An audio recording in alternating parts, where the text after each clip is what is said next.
Hello, everybody, and welcome to Encounter Roleplay. My name is Will. I am your Dungeon Master and your co-host for tonight. Well, not the only host, because I have another one with me.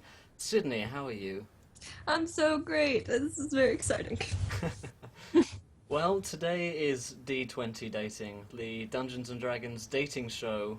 Three guys, one girl.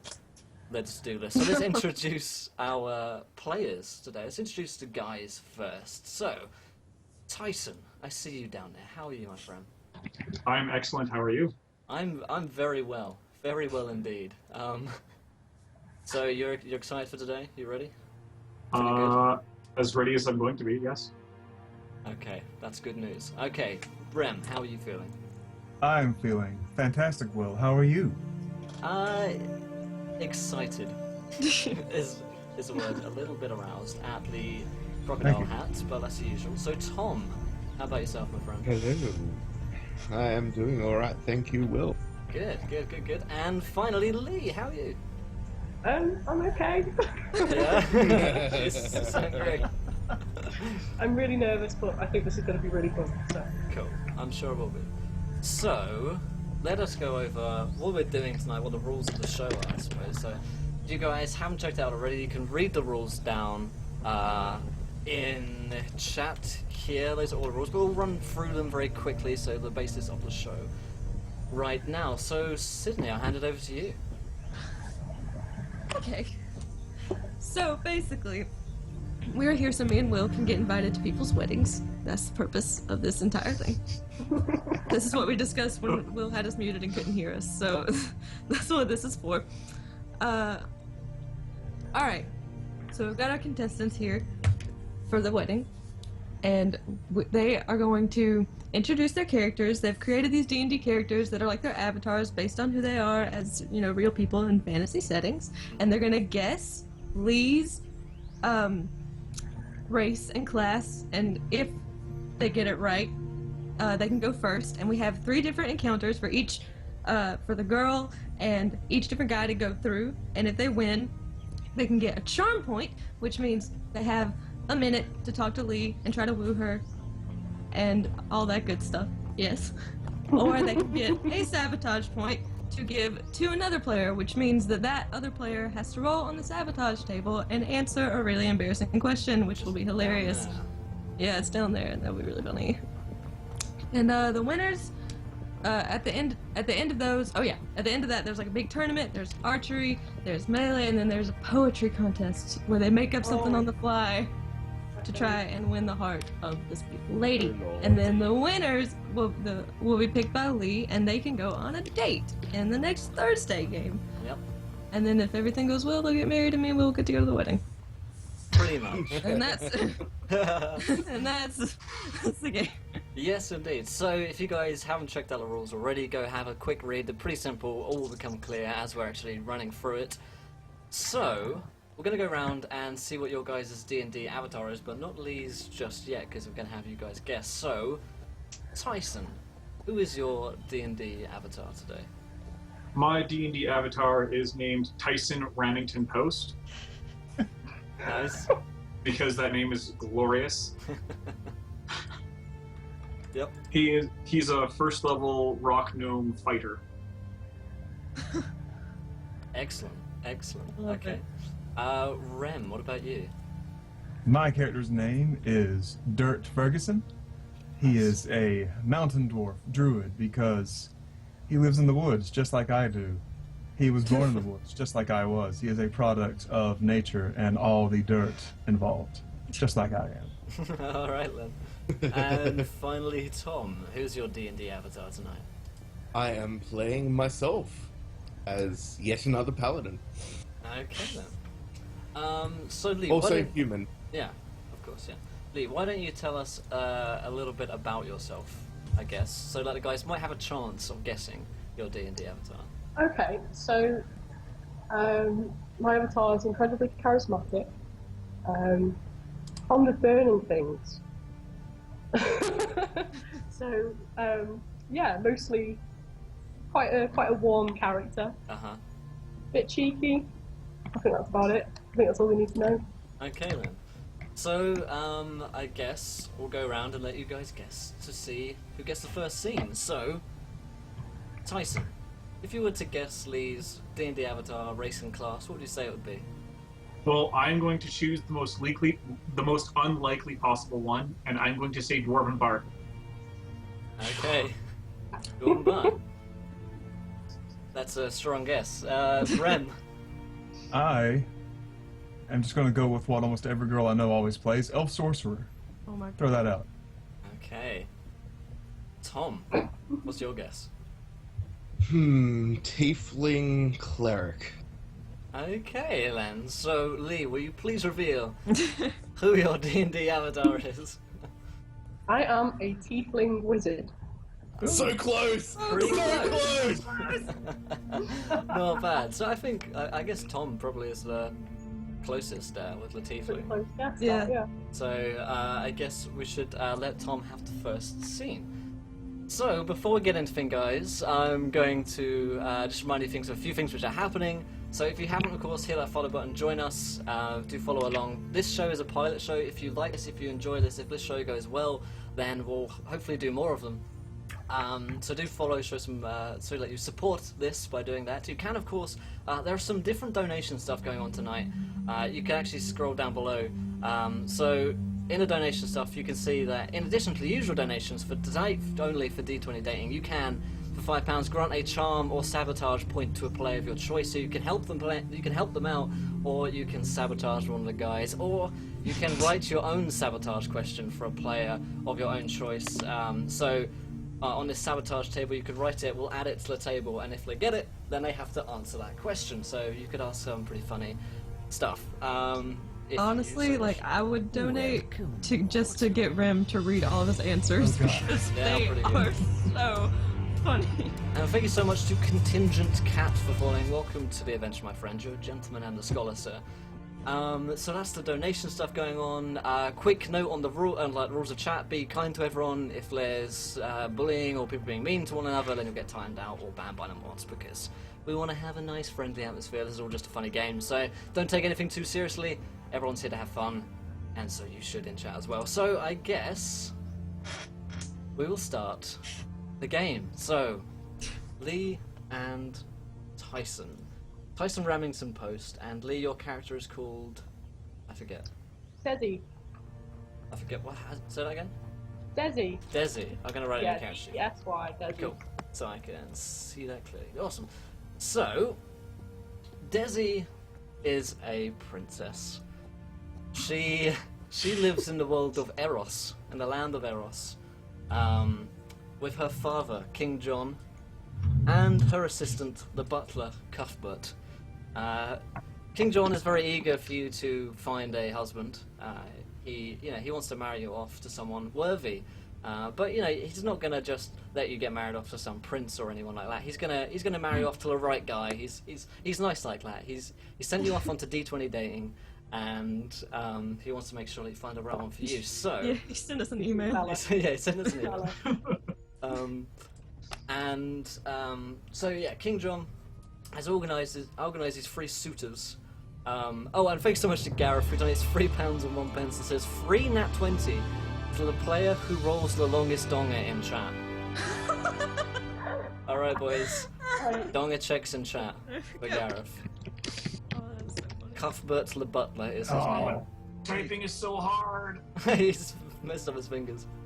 16 16-inch donger from Tom. You are twice the donger I am. 4-inch. Oh no. Okay. Alright then, so 3 nat 20 goes to Tom. Tom, you're doing very well so far, my friend. You're doing very well. So, the dong is with Tom. As Tom is a paladin, what kind of, are you a human paladin or what kind of race? I'm a human paladin. Cool. So you've come to the land of Eros to win Fair Lady's heart, to win Princess Desi's heart, and King John thought, well, why not send you guys on some activities together, like with these different suitors, so you can test out which one you like the most. Thanks so much to Contingent Cat, who donates £5 and says charm point to Tyson, in brackets, Remington Post. Yeah. Thank you so much, Contingent Cat. So charm point, kind of Okay, let me set the scene, and then we'll have Remington post a little charm point 1 minute thing going on. So, so yeah, you've come, and he's actually sent you guys out in the woods together. For like a ride, you go out riding in the woods. That's the kind of things that princesses and their suitors do. Suitors do. Indeed. So, as you are traveling, in fact, before you're traveling, you have a quick run-in with a man called Tyson Remington Post. So, what does Tyson look like? Well, Tyson Remington Post is is short even for a gnome, but he would describe himself as being tall enough. He has a scraggly red beard and very messy brown hair, Right. which he never ever combs. Okay. Because the last time he tried it, it ate the comb. Okay. And what does Desi look like? Desi's got quite sort of raggedy purple hair, kind of knotted loosely in like a plait, but she's got really neat horns for a tiefling, and they kind of curl kind of tightly against her head. Nice. She obviously doesn't have any pupils, so you wouldn't really know where she was looking. But True. Okay. quite smiley. Yeah. So Tyson, you're probably around the castle, around King John's castle, and you're just walking down a corridor, and you bump into Desi, Princess Desi, the lady who you're going for, the lady who you are here to woo, and starting from now, starting from in just a second, you have 1 minute to woo fair lady's heart, starting from now. As soon as he runs into the princess, Remington Post would lower himself down to one knee and whisper whisper pleasantly, "Hello, my lady. I am Remington Post. Nice to meet you." Hello. She curtsies and says, "Very pleased to meet you too, sir. And to what do I owe this honour?" Well, you see, I was here to,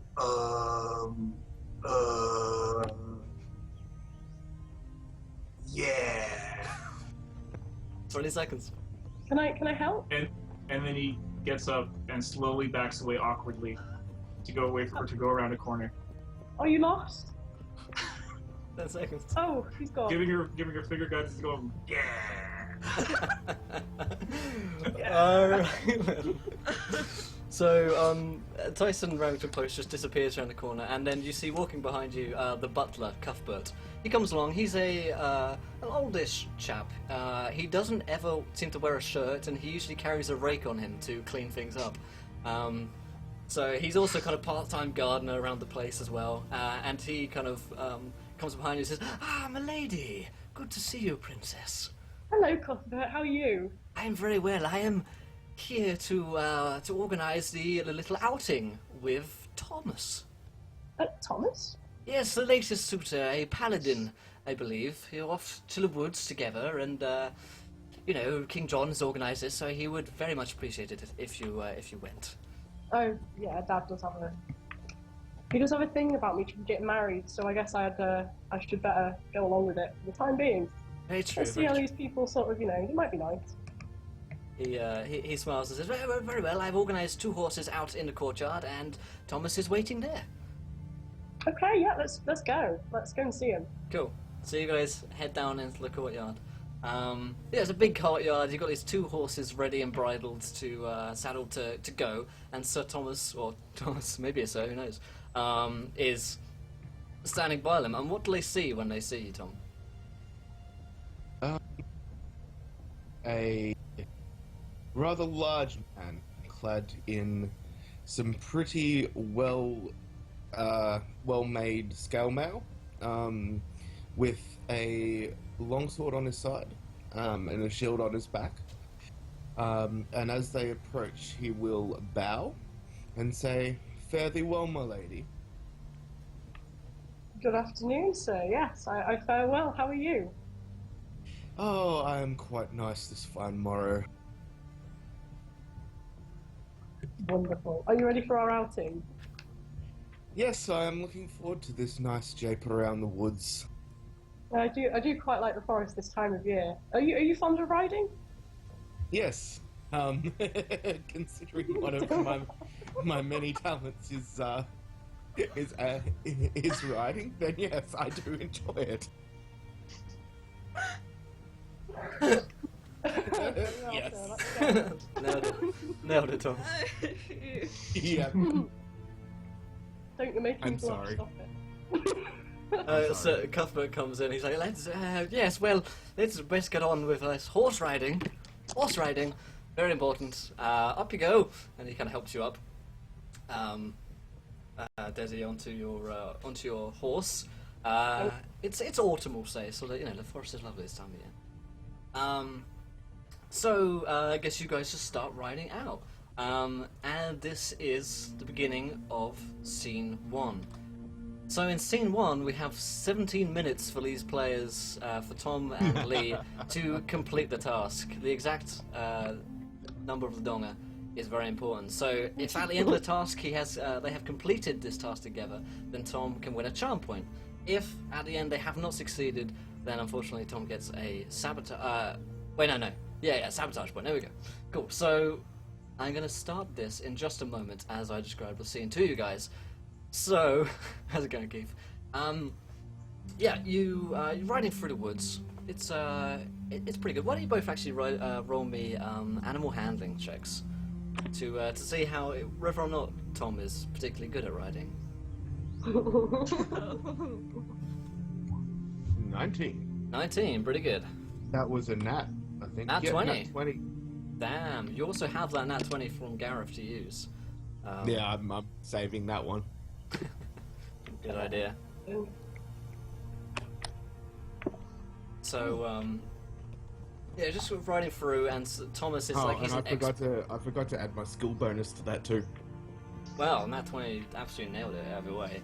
Thanks so much to Open Legend RPG for following. Welcome to the adventure, my friend. You are a gentleman and a scholar. So hit that follow button, guys, if you haven't already, for whatever reason. This is turning out to be hilarious. Would I be able to use my nat 20 to assist Lee because Sure. she seems to be having some difficulty? Sure. So yeah, you run into a bit of trouble. The sharp turn or something like that. So Tom, how do you help her out?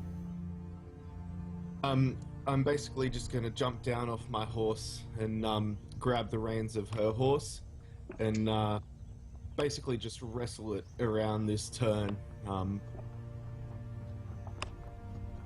Whoa, and obviously as I'm doing, I'm going to be like, "Milady, you have to not go that quickly through a 90-degree turn on a horse. They don't really like it, especially Sorry, when you're like jumping down a hill." I got very excited there. I do apologise. I really enjoy it, so I get a bit carried away sometimes. Thank you for helping me out, though. That's okay, milady. Glad to have helped.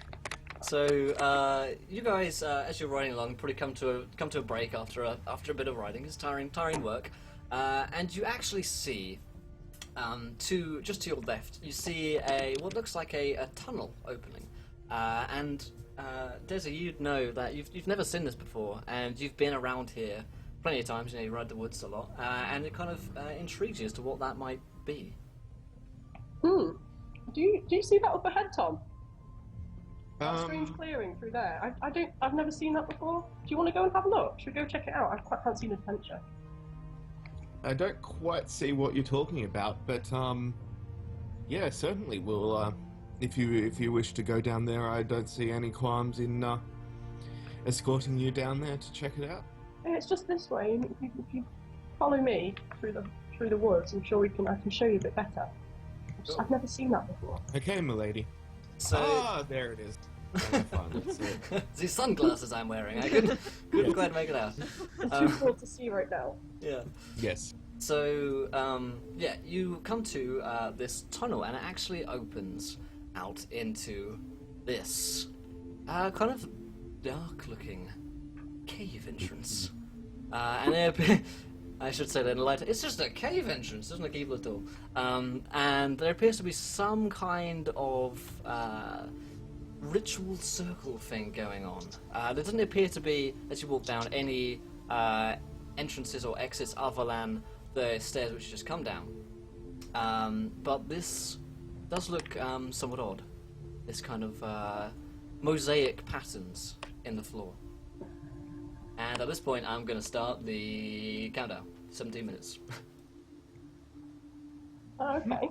This is really interesting. I've never seen this cave before. And she's just going to stride straight into the middle towards the mosaic floor. Nice.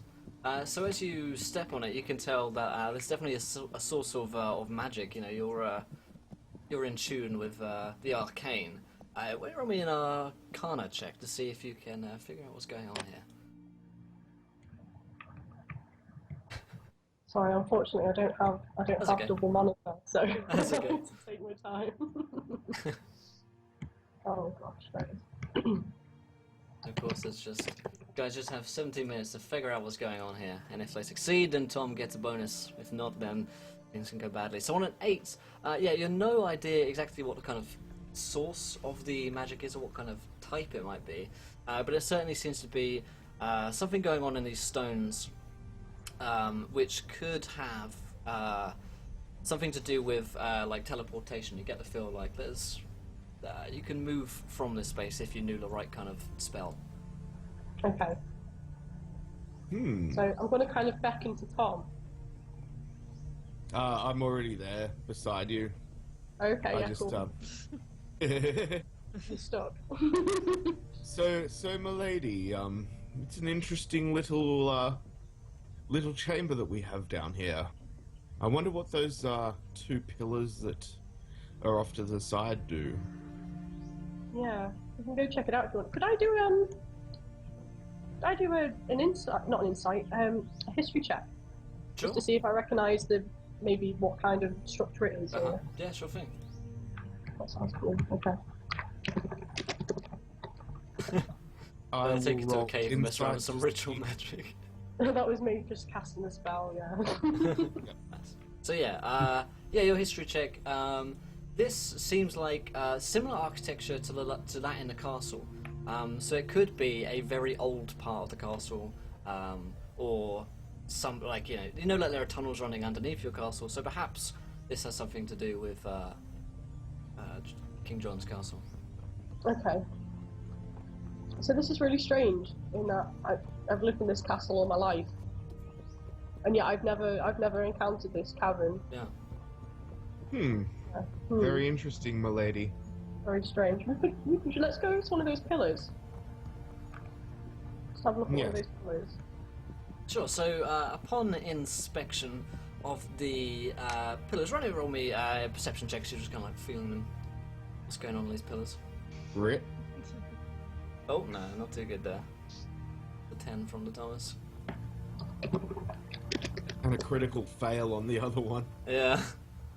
Luckily, I didn't have disadvantage on it. Ooh, nice. Oh, nice. So yeah, on a 19, you're feeling this pillar, and you feel that you can actually like move it round.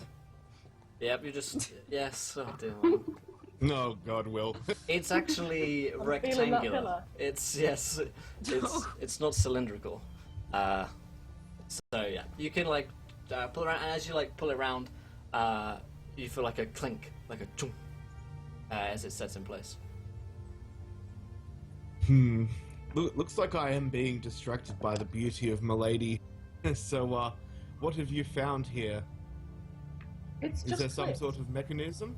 Yeah, Ooh. I've just moved it and it's clicked.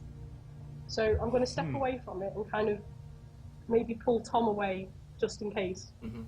Maybe just wait for something to happen. Cool. I'm not entirely sure. Yeah, It's nothing seems to happen as this one clicks into place. Maybe we should go and click the other one. Yeah, I shall go click the other one for you, milady. Okay, I'll wait here then. Go Thanks, click Tom. the other one for you. I love it. Cool. Oh, good stuff. There you go. Still my beating heart. So yeah, Tom goes and clinks that one into place. Tung, tung, tung. And then you see the mosaic circles in the center here just kind of light up, kind of bright yellow. Yeah. Okay. Should we go into the light, milady? Do you make that laugh as well? Yes. I'm not. I don't know. Part of me being a little bit wary of light in particular. I'm not entirely sure about this, but it's an adventure, so I guess I'll go with Tom into the light. Cool. You step So we into prefer- the light. What a mistake. Okay, no. So, you find yourselves, as you do so, kind of burning up for a second, big wave of heat, and then you guys find yourselves around about here on this staircase leading down into this chamber here, which there are two statues on either side, each holding a blazing torch, which are both lit. Other than that in the room, there appears to be this ending down here, but that's pretty much all you guys can make out. Okay. Milady, shall we go grab a torch each from these stone plinths in front of us? No need. I'm just gonna cast press to digitize a flame in my hand. Very nice. And on that Awesome, one here. milady. Awesome, milady. Totally Awesome. sick, milady. Bro, that was so cool. I mean, Milady, that was so cool. I mean, very good work, milady. I see that you're not what the rumors had it then. You're more adventurous and self-sustaining than I was led to believe. I like this very much. Oh, good. Okay, so what were you led to believe? This is very disconcerting to me. I'd rather not. I was led to believe that the princess was a wee young lass that was still in her infancy as far as, you know, discovering herself and venturing out into the world. But it seems that those rumors have been greatly misstated. Thank you. That was very sweet of you. I'm glad you don't believe the rumors.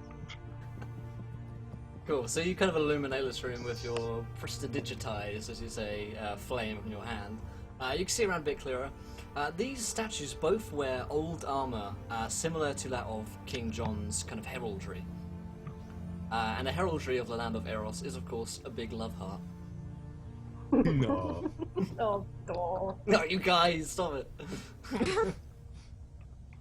Stop it. We're the Knights of Love. It's really cool. It's really cool in that way. So yeah, they seem to be wearing this kind of old heraldry. They kind of got rusted swords down in their sheaths, and there's still these torches are still kind of illuminated. You can come down in here to get better looks at them if you like. In fact, we can even drag your tokens on because you have them. I'd love to, yeah. I'd love to have a look at We have a look at Tom. his armor. That'll be Tom. There we go. Can you fix that, please? I'm not that fat. You need to drag the like Like this. vertical. That list. Is Yeah. that better? That's a bit thin, but that'll do. We got that. There you go. You're just enjoying having fun with my photo, aren't you, Will? Yes, I am. So yeah, you come down into here. So yeah, what are you guys up to? I'm just trying to have a look at these knights. Because they're pretty intriguing. Sure. Yeah, I might just sort of wander my. Oh, you got it. Ooh, magic. Yes. Yeah, so I might roll another history check just to Sure. see if I recognise where any regalia or. Sure. Okay, sorry, I have to cast my dice spell again. That's right. You can. What I tend to do is if I write one out and then I just Control C, and then I can just paste it out. Good idea. And critically failing on the inside. I must be distracted by the beautiful princess again. This- In Got a which good case, excuse. I will then walk over and face the princess I say. Okay. and look intently into her eyes as she examines it. Okay. So you She's, she's trying quite hard not to look at you. She's trying to look at the knight. This She's dude. actually genuinely interested. You're in the like knight. looking straight here, and there's a guy looking straight at you. Like his face is like. So yeah, you take a look at the knight. what you can make out from him is that he's definitely of Eros kind of descent. But as you kind of just brush away some of his like dust, there's a lot of cobwebs and dust and everything on it. As you kind of touch him, he kind of reacts to your touch. In fact, he actually animates this kind of skeletal corpse of this guy. Oh god. And he animates Step like. back, lady. It's. I'm already over there. I jump backwards. And it's right, like, oh my god, it's alive. Okay. It comes to life, as does the other one over here, and actually begin to kind of clink in their armor and walk down to here, down to the bottom here, where they press a hand in unison to the wall, which begins to slide open, leading into another set of stairs.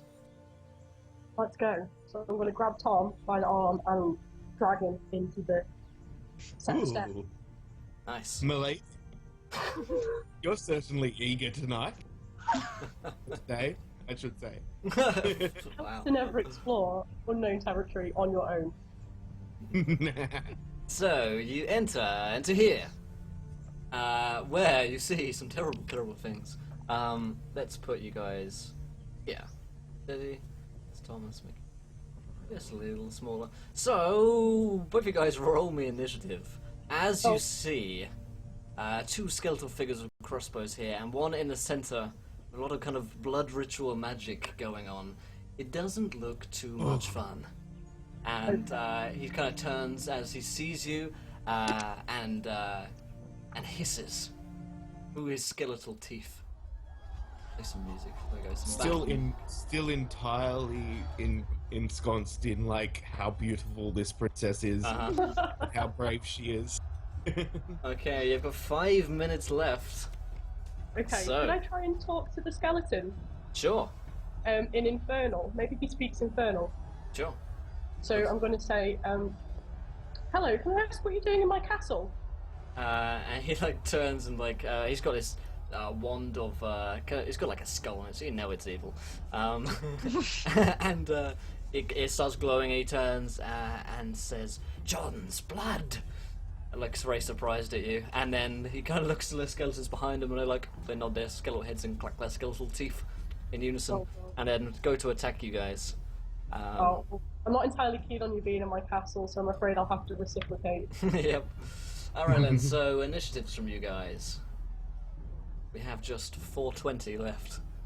We've rolled. We've got a 10 and a 6 from Cool. me. So 10 from Desi, and 6 from Tom. Let's see what these guys get. 1, 20, and 15 from these guys. So they're going first. Ooh, okay. And I completely forgot to put my bonus on. Not that that matters to the order any much, but yeah. Never mind.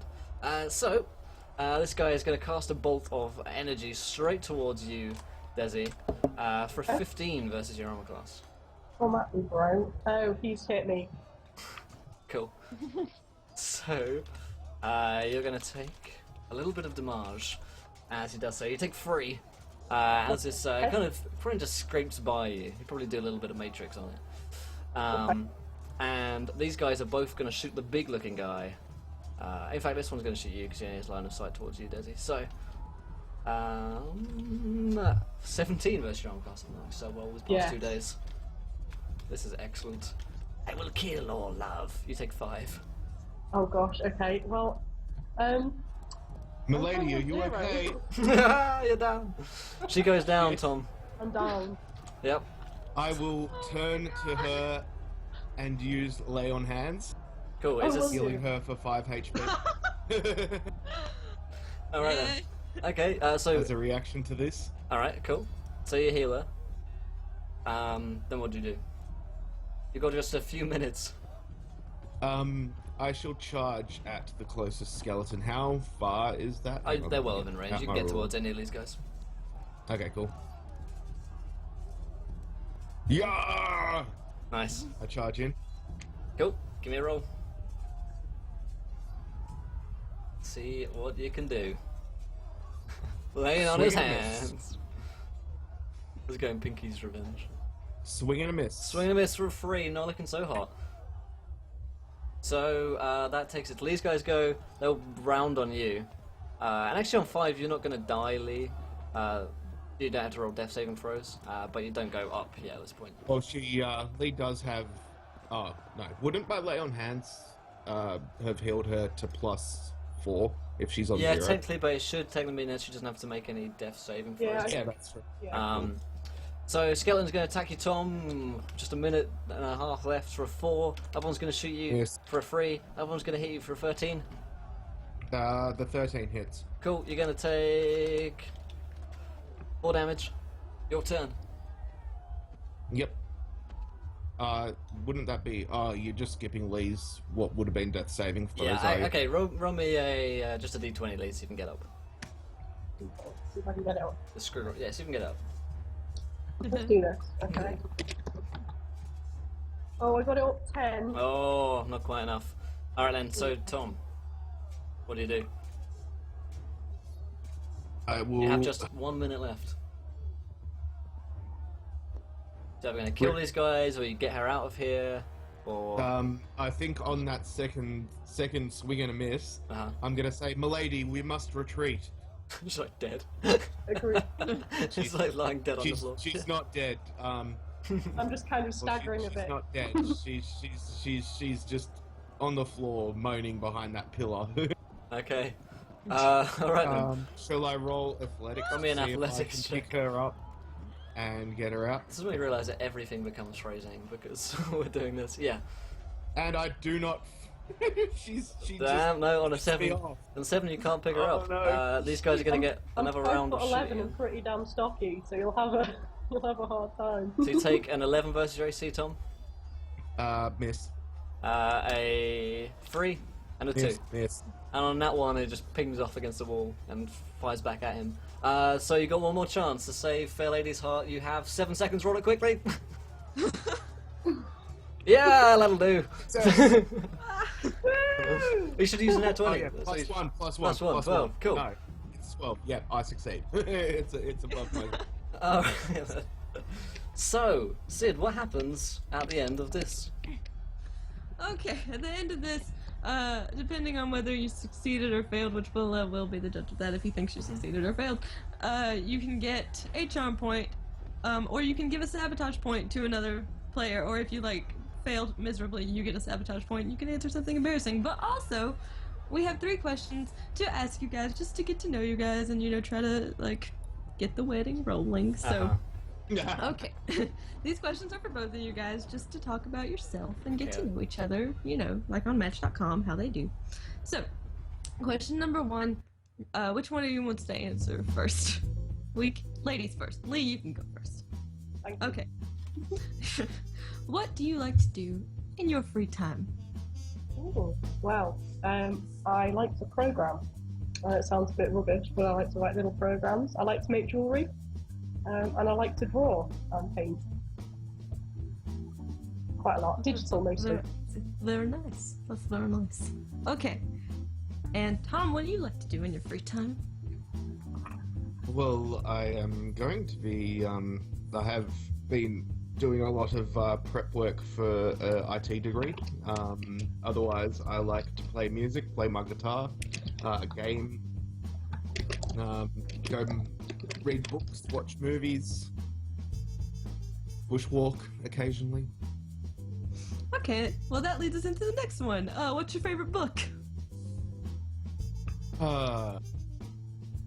Favorite book? This is a hard question. I have so many favorites. I'd have to say my favorite authors are Terry Pratchett, and J.D. Robb/Nora Roberts. Mine's also Pratchett, definitely, and Tolkien. Nice. Awesome. Nice. I ship it. Okay, and now, what are your biggest pet peeves? Oh, I'll let you go first, Tom. Biggest pet peeve.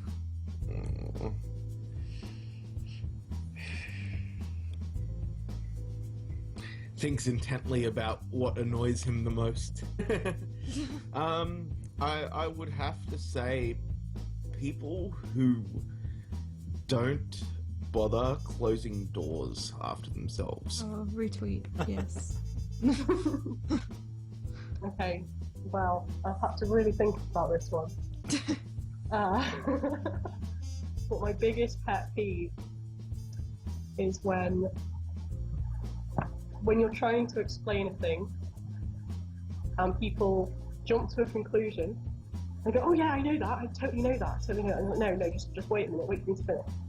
And they're like, "No, it's this. It's this." It's like you're just completely missing the point. I've no idea what it's called. But if you're trying to explain an issue, yeah, I'm not like interrupting, I guess. I think, or not getting the word in edgeways. Nice. Yeah. So I guess charm point, Tom, or are you going to sabotage one of the other players on the sabotage table? Well, I did just save the princess, and I haven't met these other fellows. These fellows True. might be genuinely nice gentlemen that deserve a fair chance at the lady's hand. So I think I will take the charm point. All right then. So as you guys are coming back from your journey, from your adventure, I guess after a little bit of mending and attention from Cuthbert, who helps heal Desi, we will have the charm point where Thomas gets a moment alone. So, Tom, starting from now, as you walk in, you see Desi, you have 1 minute to charm her. Go. Milady, how do you fare after our adventure? I fare Are you great. feeling better? It's really made me want to go back though. I really want to go back and just get rid of them. I'm not really a Yes, fan of having people we definitely should go down there and have a second stab, as it were, at clearing that dungeon. But yes, milady, I was quite concerned for your well-being there at a point. Luckily, I was able to heal you enough to get you out. I appreciate it. Thank you very much. Because it would have been a tragedy to have lost you, considering I've just met you. It's not every day you die on a date, is it, really? So... No, not every day, milady. It's alright, milady. Anytime. Oh, by the way, you I can hope call to me see you Desi. soon again. Yes, Desi. Sorry, I'm just it's on my honor that I address you by the appropriate title. That's fine. I hope it doesn't offend you that I have been, but it is very nice to meet you, Desi, and I hope to get some more of your time soon. Very nice to meet you too. And I will bow down and take her hand and like gently kiss her on the knuckles and say, "Fare thee well, for I shall see you again." Nice. She kind of takes her hand away quite quickly, and she nods and says, "Thank you very much for your time, Tom. I really enjoyed it." And she kind of wipes her hand on her dress a little bit. Oh, Savage. She's savage. She gets a bit funny. Don't take this personally, but she's getting a bit funny about the closeness. Thank you. She's quite touched. Nice. So, let's go to the second scene, I guess. So between Tyson and Rem, Sid, who do you think should go next?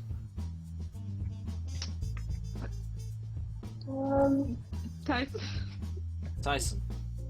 Tyson Remington Post is up next for scene 2.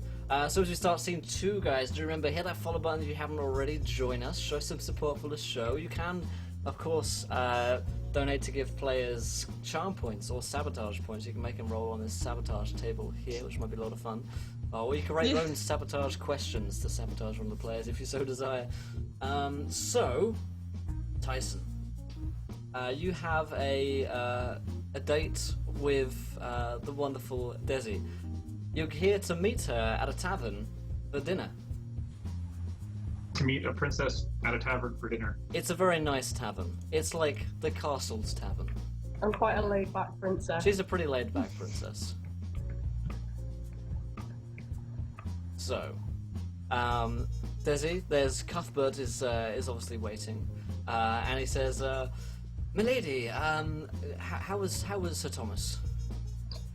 Sir Thomas was very adventurous. Like I was quite happy to see that he was very eager to join me on exploring the forest, and he helped me. He helped me quite a lot down there, so I do appreciate his time. He was very nice. a bit touchy towards the end, but I can live with that. It's fine. It's alright. He nods understandingly. Yes, well, next one is up, Mr. Remington Post. I believe he's to meet you in the local tavern for dinner. Are you ready? I am, yes. And she kind of fluffs her hair and tucks it behind her horns a bit. And, Looking yeah, fierce, like, my lady. Looking fierce. on fleek. Cuthbert.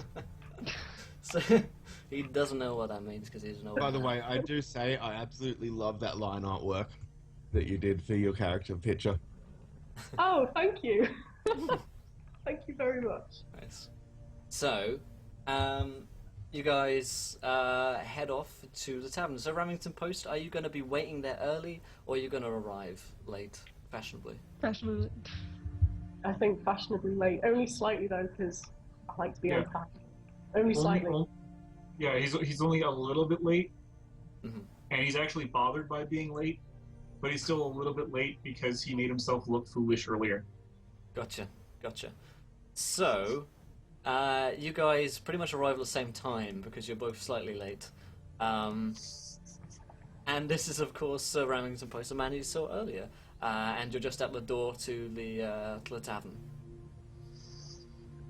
Oh, good evening, sir. It's you. I recognise you. Hello.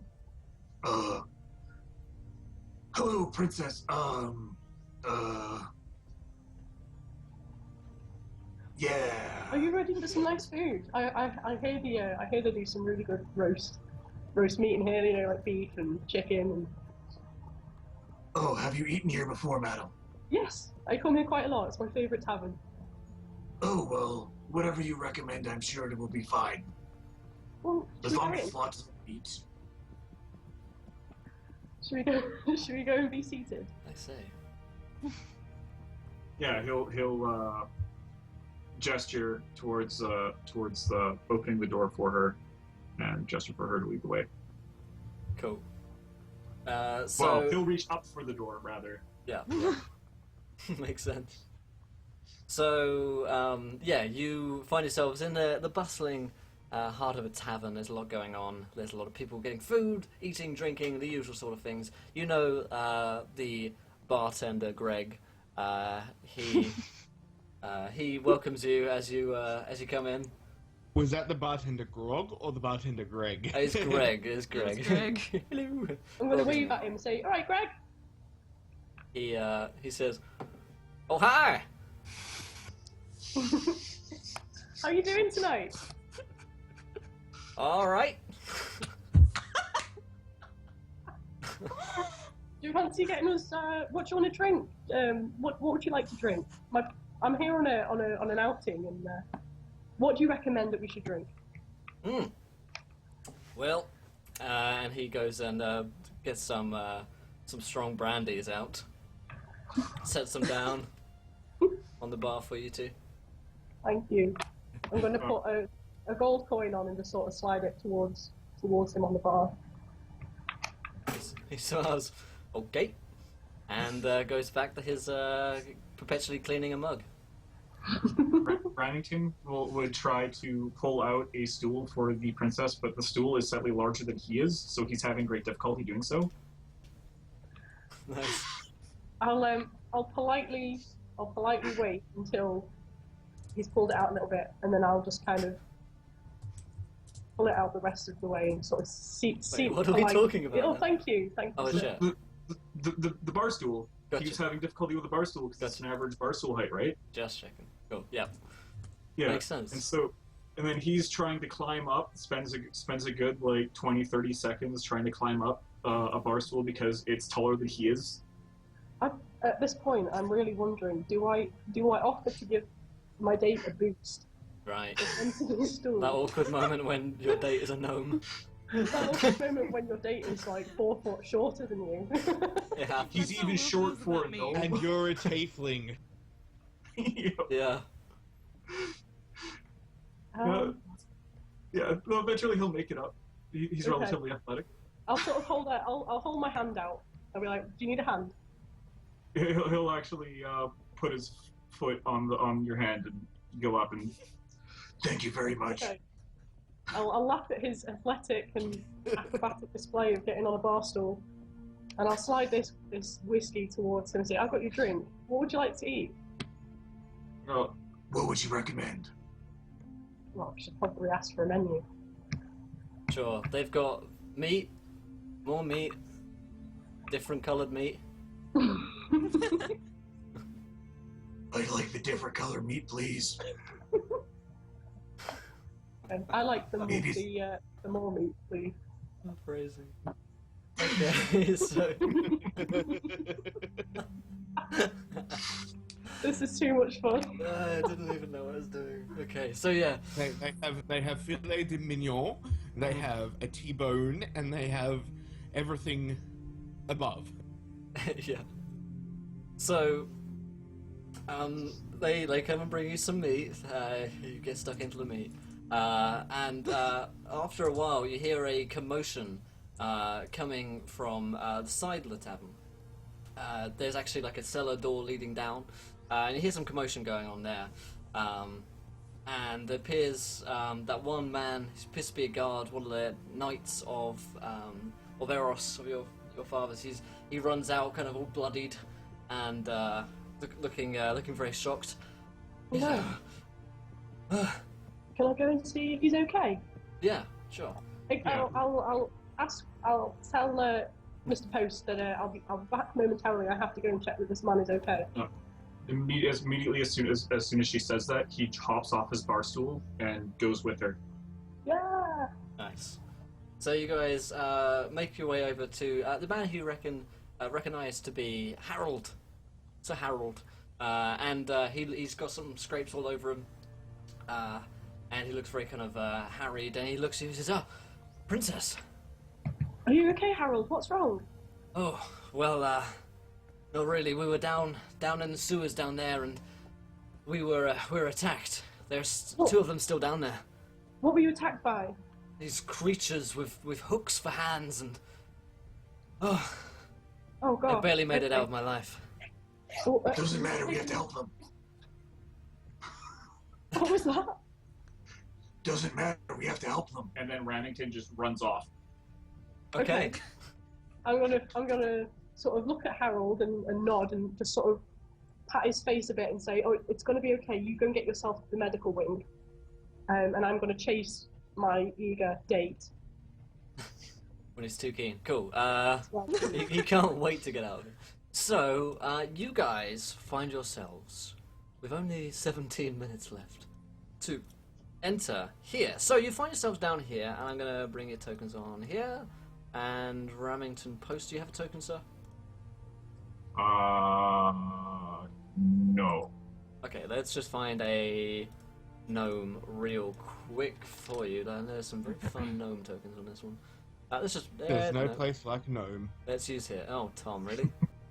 Yeah. There we go. Oh my god! Yes, What a that's cute a little little gnome. big. There Isn't it is. Yeah, That's true. awesome. Let's bring it down. So balance There we things. go. So, you guys find yourselves just 17 minutes, and you can hear a creature here. Actually, it's coming around the corner. This hooked horror. And there appears to be another one bashing down the gate, the door, in fact, further down the corridor in the sewers. And there are two guys waiting, well, hiding in there, essentially, two of Harold's men. So, I'm going to start the countdown for 17 minutes. This one doesn't appear to be aware of you yet. He's probably more just back here. So, what do you guys do? Okay, We have to help them. What do you think we should do? we have to help them. It doesn't appear that they can. I don't think it's noticed us yet. What do you propose? Should we sneak up on them? Where are the other men? I mean, Well, Ramington Post is currently wearing heavy armor, So he kind of looks at her and is like, I don't think sneaking is a very good idea. Okay. What's going on? I mean, I I'm can always go sloppy, so punch I him. could probably stealth. You could go punch him. I wouldn't. Okay, so I'm going to sneak a little bit into the middle. So I'm sort of not quite hiding behind those boxes. So if I just grab my token, and we still have the sort of around there. Go. I'm gonna bring you to the. Go. Yeah, and I'm gonna just go for burning hands. Cool. Roll me a stealth check as you see if this thing notices you or not. Good idea. Smitten kittens, indeed. If you guys haven't followed for some reason and you want to see more D20 dating in the future, then hit that follow button now. Show some support. Nice. The perfect number. 19. The perfect. Nice. Oh yeah, 17 plus 6. So pretty good. You're very sneaky. This thing doesn't have any, knowledge that you are here. So, everybody roll me initiative, but you will also have a surprise round before the round proper begins. So, that's really. And thank you so much, Locos Tacos 420 for following. Welcome to the adventure, my friend. You're a gentleman and a scholar, sir. Welcome. Welcome, Locos Tacos 420 in chat. I love it. Yep. Alright, so Lee, what'd you get? 11. 11 and Tyson Remington Post. 18. 18, not bad. So, you guys are going to get to go first on this surprise round. It's actually Tyson going first. Cool. Yeah, so, I don't think that's selected as my token, so I can't actually move it. Cool, I will make it yours. You are Tyson Remington Post. Should be able to move that around now. If not, I'll just move it. Yeah. Cool. Okay. Awesome. He'll go charge at the thing. Sure. Yeah. Sure. Sure. Nice. So you charge out this thing, you see it's big and hairy and beaked, and it has these big claws for hands, these bird-like claws. All more like, I guess, like lobster-like claws. Hot. Because, yeah, pretty Lobster. fucking hot, right? I think you found your new date. He's like 7 feet tall, and doesn't look very happy to see you, this little gnome coming at him with armor on. So, what do you do? Smack it in the friggin' face with a warhammer.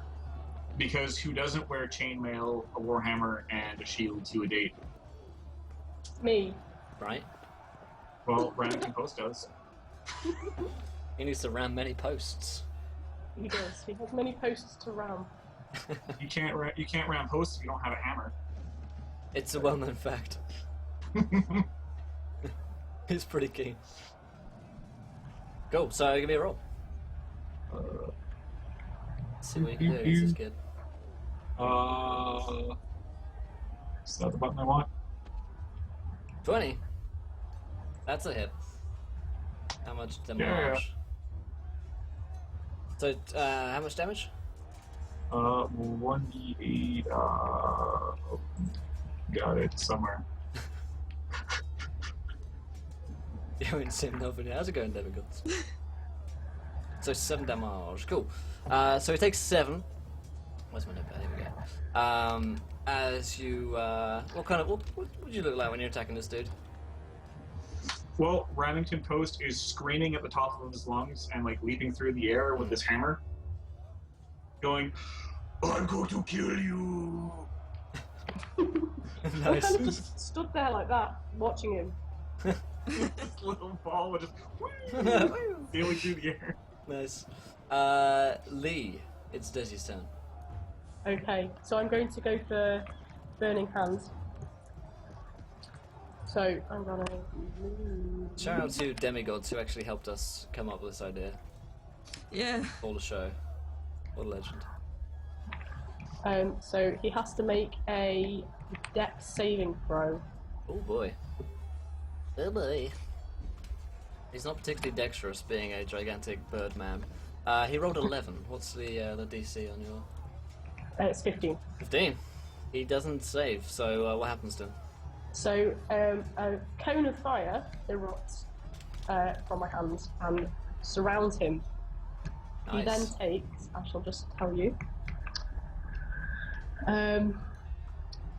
it's 1d6 damage, I think. Cool. So if I just... Takes a D6. Oh, 3d6 fire damage. 3d6. 3d6, more like it. yeah, sorry. Don't blow the daily, don't blow the daily. How's it going, Skag? The love guru is here. So. Irving's like, what are I gonna shout out? I only rolled a 6. 6 damage. Only 6, oh damn. Okay. So Right. he's not too happy about being on fire, but it's the top of the round, no longer the surprise round, so Tyson, you get a second attack in before this guy can react.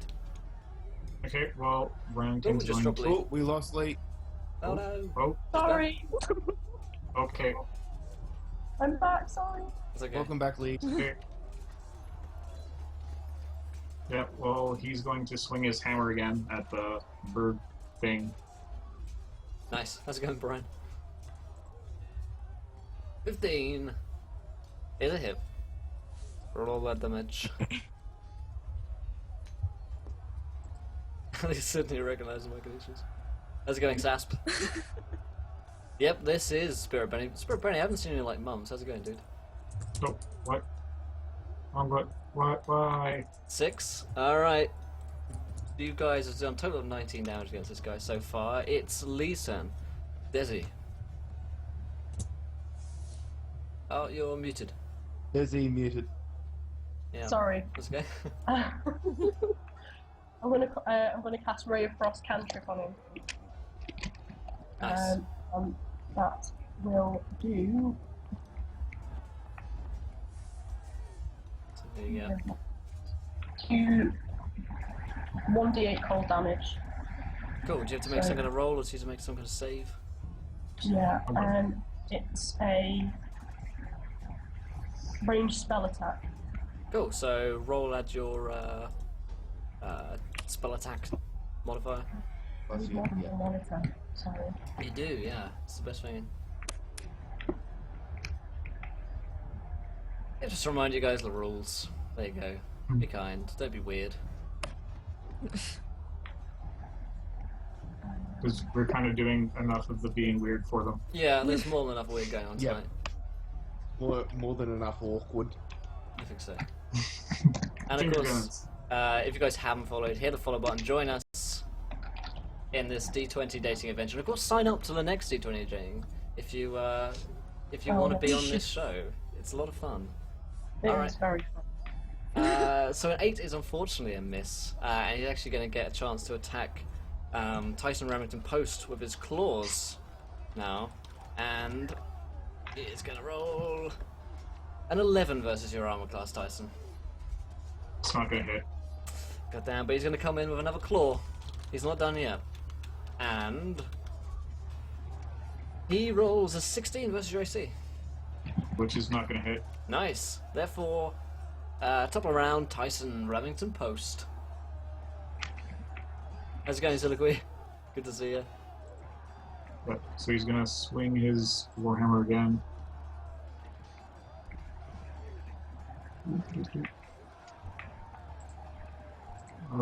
For 22. Oh, he says, is that not fair that they kept that timer running during your plug? Well, they were rolling whilst I was plugging.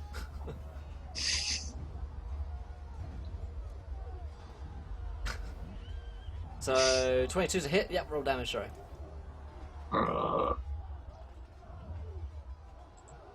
Doop. Sil is hopefully going to come on 1 month. She's expressed interest. So 6 damage? So it's +2. Plus 2, so so- 8. Yeah. Oh, that's close. Cool. What does that look like with a warhammer? Just a small little backhand at his kneecap because he already landed.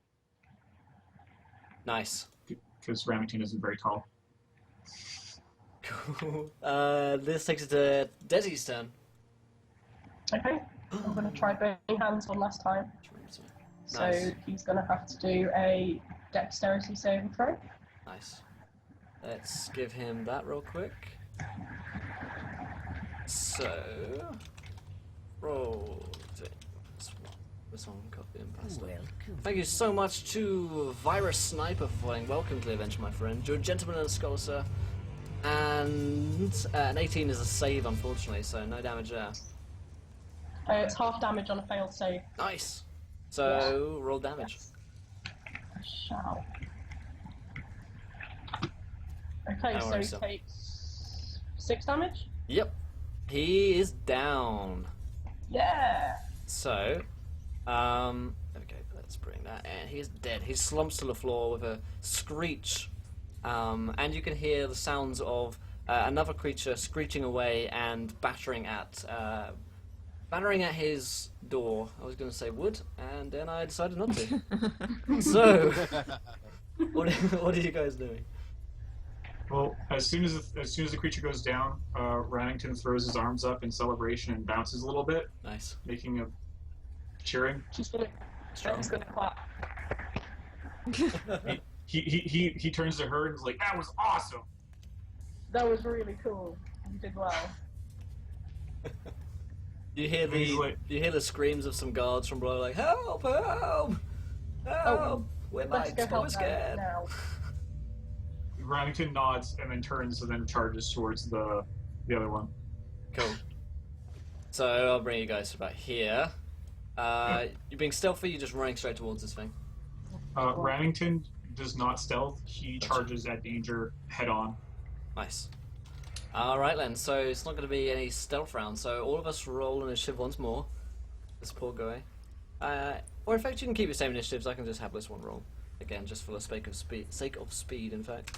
So you rolled a 2, so it's actually the exact same turn order. So Tyson, Desi, this dude. So, Tyson. Remington charges in and swings his friggin' hammer, Nice. because that's just how he rolls. Alright, give me that roll. Kind of turns and shrieks. You can see it's like halfway through the door. A 7 is not a hit, unfortunately. He just gets a big hookup to block just in time. So, Desi. Okay. Let's do the burning. Yeah, Scramanga, you get 53 gold and you hit the follow button, just saying, buddy. Do a dex save. Yep. Um, Okay. That's a 17, the perfect number. Oh, save! The Donna Okay, is so strong now with I'm this gonna one. do the half damage. Sure. Okay.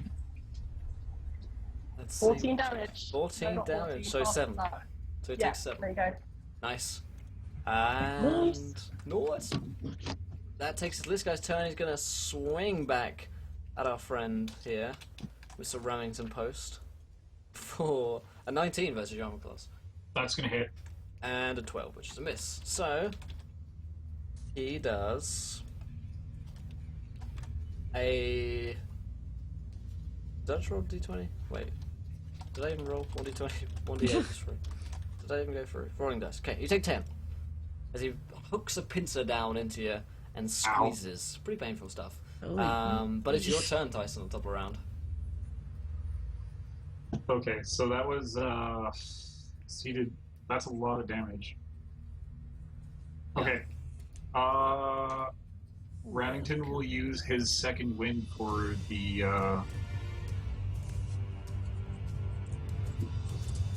which is a D10 plus his fighter level, so 3 gains 3 HP. Nice. And So welcome it's- troll so player it's to the 6. adventure. Go ahead. Yeah. That's your turn? Pretty sure that was my action. Cool. Yep. Alright then, Desi. Okay, I'm gonna Got run 2 up to minutes him left, and guys. absolutely smack him with my quarterstaff, Cool. or attempt to. Okay. Okay, you're so running. yeah, so I'm gonna do a roll to hit. 15 versus. 15's a hit. Nice. Yeah. So I do 1d6 damage. Nice. So, Yeah. full damage. Nice. He looks very displeased with this. It's a crit. Yeah. You get to roll a bonus damage on a crit. If you roll a That's 20, right. yeah. The AC. Yeah. So damage. he's gonna pinch Desi for a 10 versus your armor class. Ooh. Okay, but hold on. I have something I need to say in this. Okay. Because his fighting style is protection. Anything that Rannington can see attacking a friendly unit within 5 feet of him has I can spend my Reaction thingy.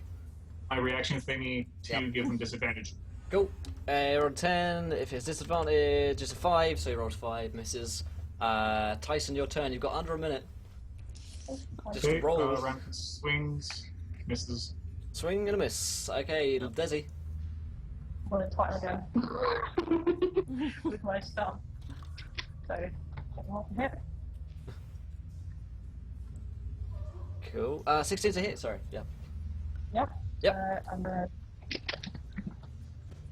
Ooh, 3 damage. 3 damage. Okay, he's gonna quickly get in a swing at Remington for a 9. bother. No, Remington, your turn. Nope. 20 seconds.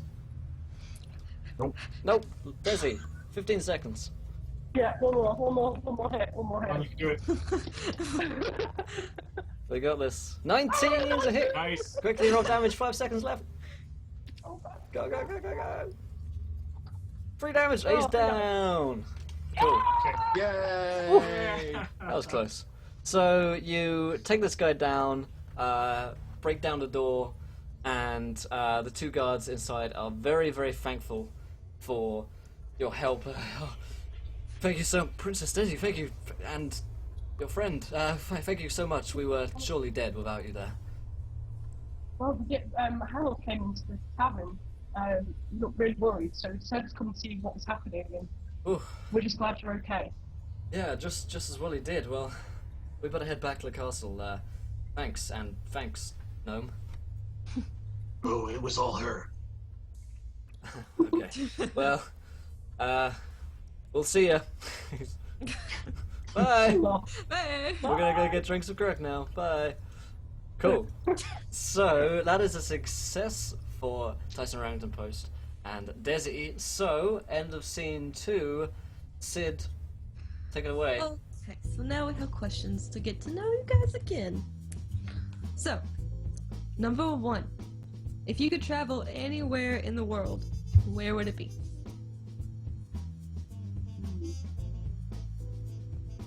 Tyson.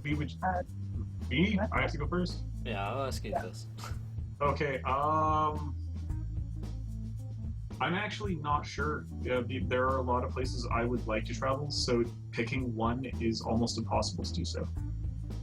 Because I would like to see, like, pretty much the entire world. Edgy. Okay, well, someone comes up to you and busts down your door and has a shit ton of money and is like, you have to pick somewhere right now or you're never going to travel anywhere for the rest of your life. What do you do? Let's go on a round trip around the planet. Alright then. Lee, I guess. Lee? Japan. I'd love to go to Japan. Japan. Yeah. Nice. I've never been. I've been to China, not Japan, definitely. So let's go to London Comic Con. Yeah. Cool. Japan's awesome. I've been there twice. I've already been to London. Alright, nice. So the next one, this is probably the most important question to ever ask anybody at any point in time ever. Are you a cat person or a dog person? I'm a horrible monster and I like both equally. I like both a lot, actually. Oh, okay. Lee. I like both as well. I've had obviously both in the past, dogs and cats. I love all animals equally.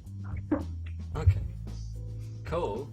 Alright then. So- No, okay, well, you know what? If someone comes to your house and they have a kitten and they have a puppy and they say you can have one, which one do you These want? cop-out answers. I take them both and then I slam the door in their face. if you take both, they both die. No. There we go. There you go. Well, if she took the dog, then I take the cat, so they're both safe. There you go. Yeah. Teamwork. All right. See, the ship is sailing. All right. Next question. What is your favorite TV show? Oh. Stargate SG-1. Okay. That's my favorite too.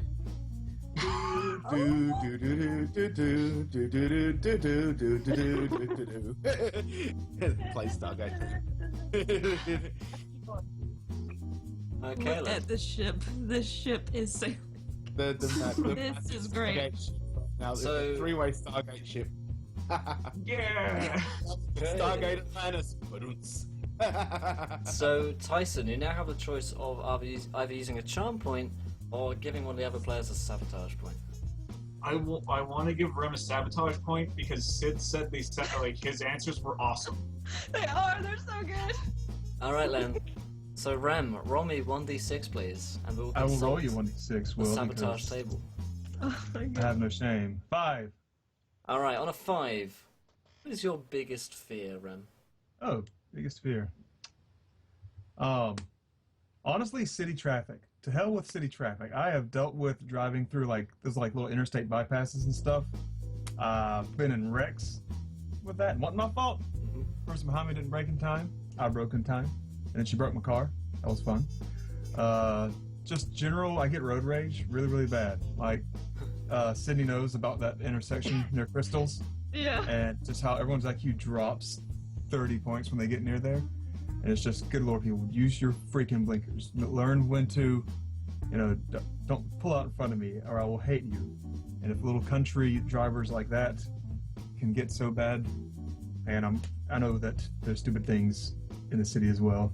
And I don't like city traffic. That's the one thing that keeps me from going to Atlanta and stuff like that is, don't like it.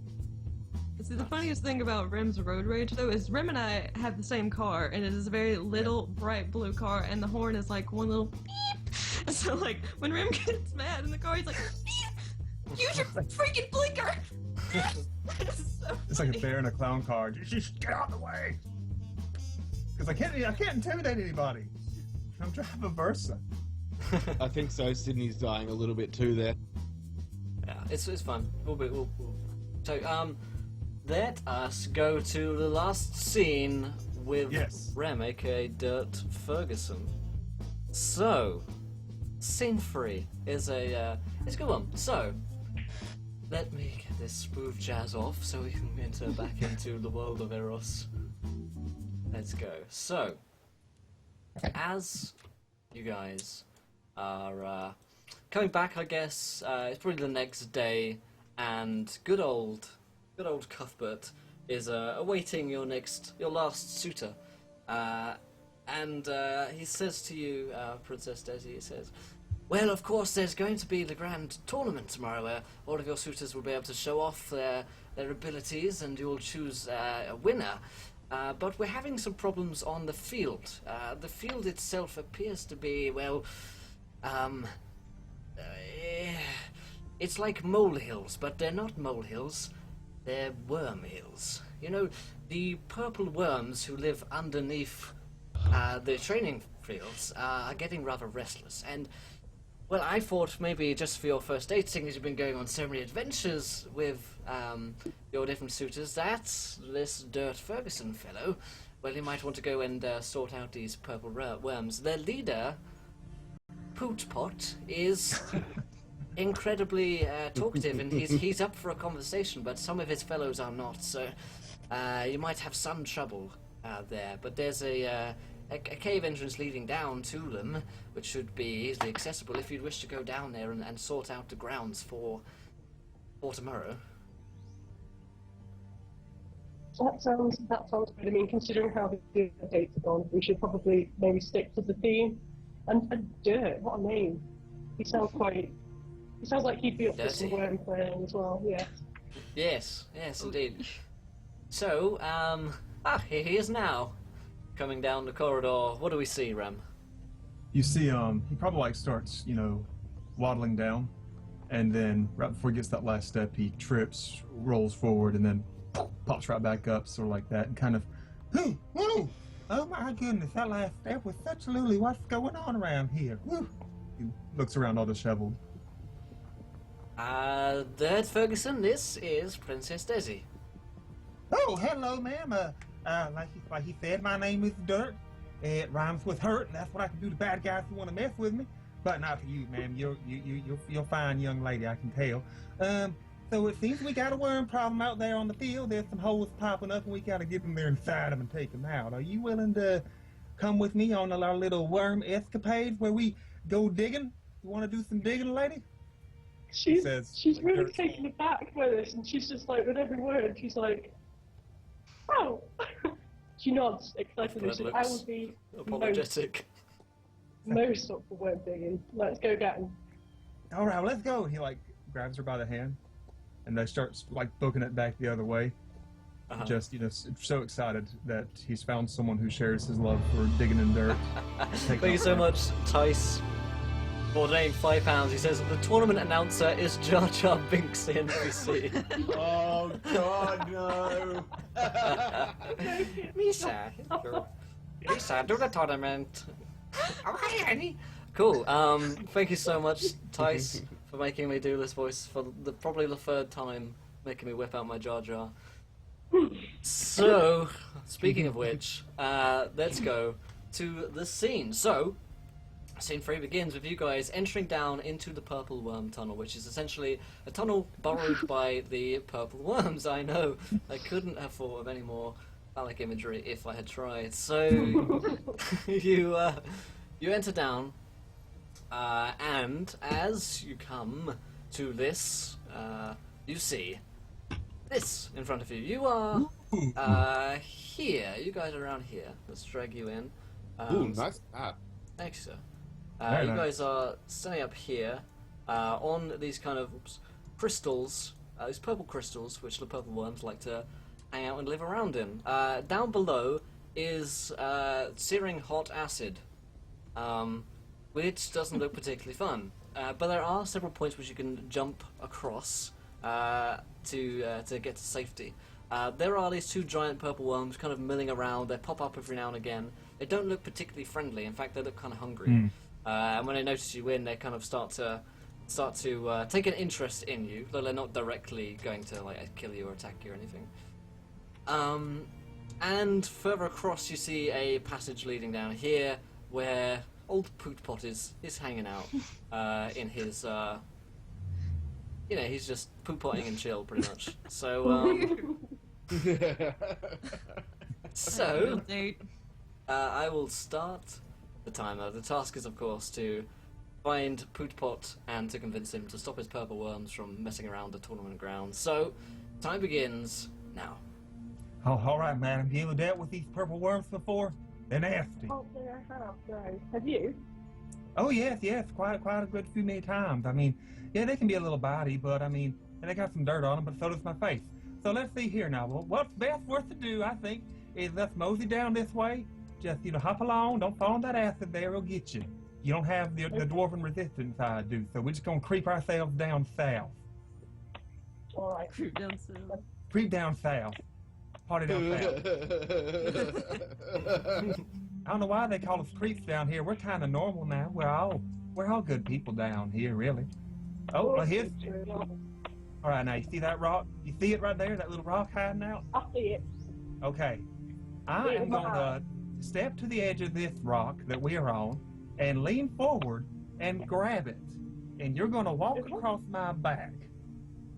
That sound like a plan? Sound good? All righty.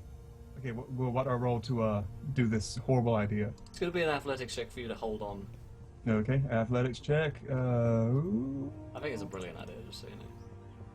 I rolled This is how you woo a lady. 11. Yeah. Walk on my back. Should I roll maybe acrobatics just to try and maintain my delicate lady frame? Not. The ladylike composure. As he's. Oh god, I've got -1 in acrobatics. Ow. It's like instead of like putting my jacket across the mud, I just You put your body across the acid. So yeah, on a level, Oh. basically, poor Dirt Ferguson's body can't really take it. You pretty much just like snaps and like bends in the middle as you take a step, and his hands like he like swings down. He's hanging onto the edge, and you kind of lose your grip. And he's hanging onto this edge. You're hanging onto this edge here, and you're both kind of dangling down. where is it? I am going to try and thorn whip her up to this rock. Hey. Yeah, That's right. I like this idea. you dog. He's like, come on, get up there. You know, like Indiana Jones and Uh-huh. how you do it. Okay. Give it that roll. A 12. To thorn 12's whip. not bad. So, yeah, you begin to thorn whip Desi to safety, and you can grab onto these ropes and these vines and pull yourself up, Desi. Oh, thank you. But old Ferguson is still hanging on here. Give him a pull up. This worm comes over here, looking interested. Uh-oh. Will I have to use athletics? Right. Yep. You gotta be careful now. They latch on to movement. Just Or do I know what a worm would do? Or how to best Yeah, avoid a worm? I mean, if you're gonna carry on dangling here, he's probably gonna come along and eat you. Okay, I'm gonna hop up. I'll I'll hop up. level to pull you up. Alright. Thank you, She Pinky's puts- Revenge, for falling. Welcome to the adventure, my friend. You're a gentleman and a scholar, sir. Go ahead, Rem. You guys both rolling athletics to pull this, like, help him up? You trying to help him up as well, Desi, or? Yeah, I rolled an 11. Cool. So you're assisting on this roll. Oh, okay. So I need to make an athletics, you said? Yep. You have Good. advantage on this one because old Desi's Ooh, helping you out there. Nice. I got- Oh, not so nice. Oh, So, as as you're pulling yourself up, he slips an inch, and the worm comes in very close, and he starts like nibbling at your feet, Dirt. Oh no! Oh no. I'm still hanging onto the edge, right? Yeah, just like by a finger. I want to thorn whip the worm to like swing myself around using him as like a gripping point and maybe like land on this rock over here Nice. because that's how I worm. That's how I work. You are become worm. Do I need to make another thorn whip roll? Yep, making that roll. How's it going, Red Hawk? Good to see you back. Ooh, 19. 19's pretty great. So yeah, you come in. And, Go ahead. and I grab her as well. And Yeah, do on a like, 19, Yeah. you go full Indiana Jones. come on, girl. Let's go. Let's get on it. God, you are. Wow. Okay. Wow. So I'm up there as well. Nice. And quite taken aback by how easy this going. Okay. So you guys find yourselves on this one. What do you do? All right, Lee. We just got 2 more little steps to go. Now we might. Now, do you want to try our last trick with me leaning over, or do you want to try something else? I'll leave that to you. Let's try something else. I think I may be a bit too heavy to walk on you, so Oh no, let's try no. that forward again. Throw up again. Okay. Well, here we go. He's gonna actually he's gonna do a run and jump Nice. to that one. Uh-huh. And would that be another athletics? Yep, that will be. In fact, probably be in acrobatics. Oh God, no. Yeah.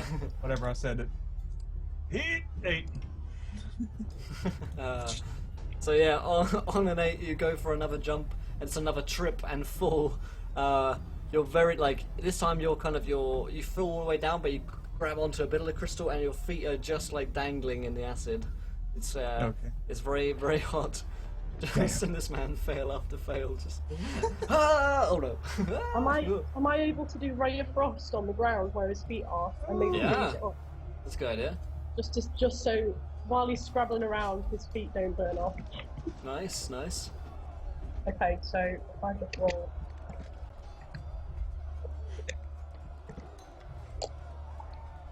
See what you get. Okay, 12. 12, yeah, it's pretty good. So yeah, you just ray across the ground where it is. So there's like a small base kind of forms, which is enough for you to stand on. You can probably start climbing up Nice. much more easily now. I definitely want to. I want to climb up and then maybe thorn whip her, but don't pull her until like she's ready to like make a jump. That way I can Nice. whip her over with me. Makes sense. Okay. Okay. I'll move So- towards the edge. All right. Okay. And then We're I'll gonna- wait for you to. All right. I'm gonna whip. I'm gonna nay. I'm gonna do the whole 9 yards. Nice. Oh, Oh, that's waiting like- for that. I've been waiting for that. Not enough, unfortunately. So you start pulling yourself up, but it's it's a slippery crystal that you're on. You're having difficulty getting up. God, okay. Oh boy, Let me just check the what do we do now? Oh gosh. Don't worry, it's gonna be fine. I can distract the worm if you can run over to the other side with Poot Pot, talk to him. Haven't you already had dealings with Poot Pot? I have had dealings with him before, but I mean, I don't want to leave you with this worm, madam. It would not be gentlemanly of me to do that. You don't leave a lady with a worm. Okay. You don't. It's Alright, I'll give it basic. one last shot to try and scrabble up this rock. All right. I'm gonna hoist her up. Okay. All right, So- you have advantage because he's helping you out. Oh, thank you. Okay. So if I go for 2 D20 first. 12. 12. It's just enough. Oh, good. It's just enough. So you pull him up, and you pull yourself up, and you're up on this crystal here. It's a pretty easy hop, skip, and a jump over to Lisp landing here. Okay. Let's see. Ooh. I'm gonna scrabble up to be there with her. I guess make an athletics. Yep. To climb the edge. Okay. Clicking the wrong thing. Where's my sheet? There's my sheet. There's my roll.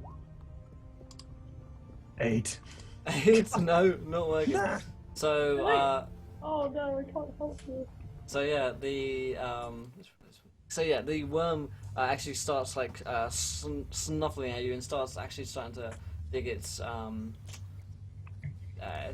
big teeth into you as it does so. It's So wriggly appendages. Well, it's not the first time this has happened with me and these worms, so so you take an 8 first your AC. It's probably just a mild little Yeah.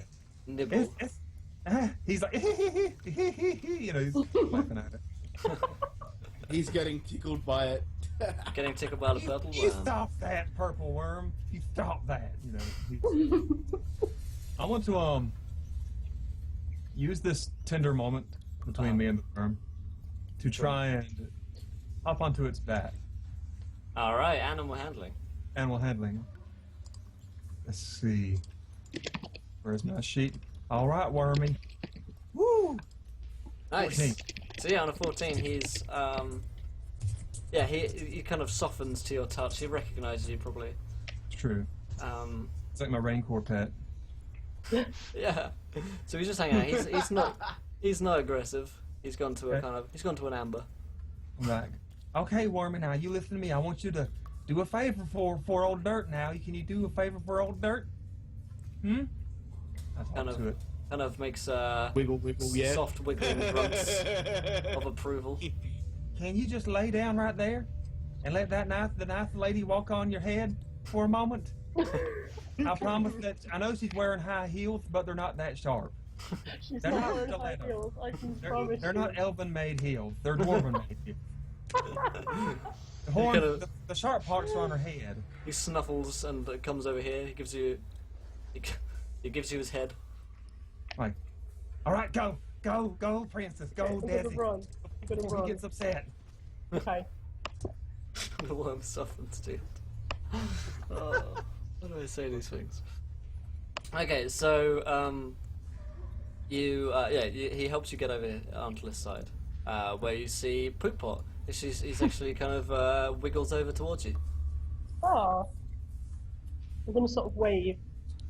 Yeah, he kind of gives a hello wiggle. Can I walk across this worm as well? Sure. All right, thank you. Just going tiptoe by the bippo, by Oh my the God. worm. Okay, and he's, humming a little dwarven tune. Nice. Poot! Hey, Poot! Come here.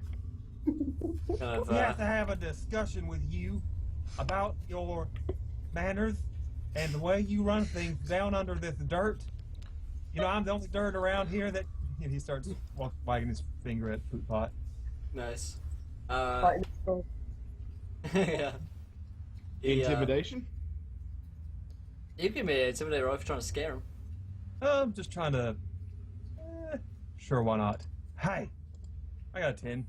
Nice. So yeah, but people knows you. He's wiggling around, and then obviously you can speak to worms. The worms around here are pretty used to speaking common because they have a lot of dealings with people. And he says, "What do you want?" well, Poot Pot, you see, this nice lady is trying to get a bunch of me and some other guys to fight on the ground above us. But you're like digging around here, and it's going to cause a problem. Now, we don't want to get you or your worms hurt in this Well, fight. we want to wiggle where we want to wiggle, okay? I understand that you want to wiggle wherever you want. And so you can wiggle, yeah. Oh my But god. somewhere not here. Now, Poot Pot, It's our right to be able to wiggle as anyone else should be able to wiggle. I'm sorry. and you, with Pot. your draconian laws, we don't want Can I anything try to do. and use diplomacy at this point? Where would I... Wake up, Jack. Persuasion. Sorry, that was the I'm Wiggles. quite charismatic, so I'll sort of Sure. interject here with a bit of persuasion. Sure. Let me just roll. Hang on. Oh dear. Oh yes, 23. Nice, 23. So what do you say to Okay, him? so I say, right, Fruit Pot, I understand that as a purple worm you do require quite a lot of space Yes, I do. to wiggle do. around freely. Yeah, as you deserve and how everyone deserves. We're to. pretty big. Yes. So, but the thing is, unfortunately, this land belongs to my father, and he's not so sure that it's big enough for you and your friends to Oh. reside, Right. Great. to wiggle around. So, Mm, if you would prefer to kind of, if you moved slightly to the east, so maybe into the next valley, mm. you are more than welcome to all that space. Yes, I can see a point there. That does sound kind of good. But what's so good about this land to the east? It's quite verdant, and the caverns underneath, you could wiggle as much as you wanted. And less hot acid. Hmm. It's quite homely. That especially acid does for- burn. It really does. It's very bad for our skin. Yeah. And your That's why we're your purple. complexion will clear up. Yeah. It's Mm. good territory. I mean, it's good. You'll like it. I like it. I played around there all the time. I'll wiggle with you later on down there. You know, do a rain check. Ooh. Just wiggle together. Wiggle, wiggle, wiggle. Is he trying to woo the worm or woo the princess? Yeah. Okay, Well, this so princess is you wooed the see, worm. I see. I'd love to. It sounds really, really good. But the other guys here, how am I going to convince them? No, because like I want to go, sure, but do these guys? Not necessarily. Some of the guys even like the acid. They like being We purple. could supply acid to the ones that required it. We could maybe construct some like underground lakes rather than it just spilling out all over the floor. We could construct lakes to house the acid. Okay, Yeah, roll and me. they'll take it. Hey, you both can roll me persuasion checks. Oh, no. Have a wiggle party. I do not persuade. Oh, Oh, And we both got 10. it's like, that's a 20 together. yeah. Crit. He's like, see, I don't know how easy that's going to be, and it's going to take a lot of time. So I think we might just carry on wiggling here. But you can't. I'm really sorry, Fruit Pot, but it's just not feasible here. It's not big enough. And your friends, I don't want to talk too badly of your friends, but they're making a bit of a mess. And you know what it's like with landlords, and you know. So what you're saying is, if we don't clean up our mess, then your daddy is going to be angry. And I'm going to be angry as well. Hmm. Roll me an intimidation check. I can't. See if Poopot cares.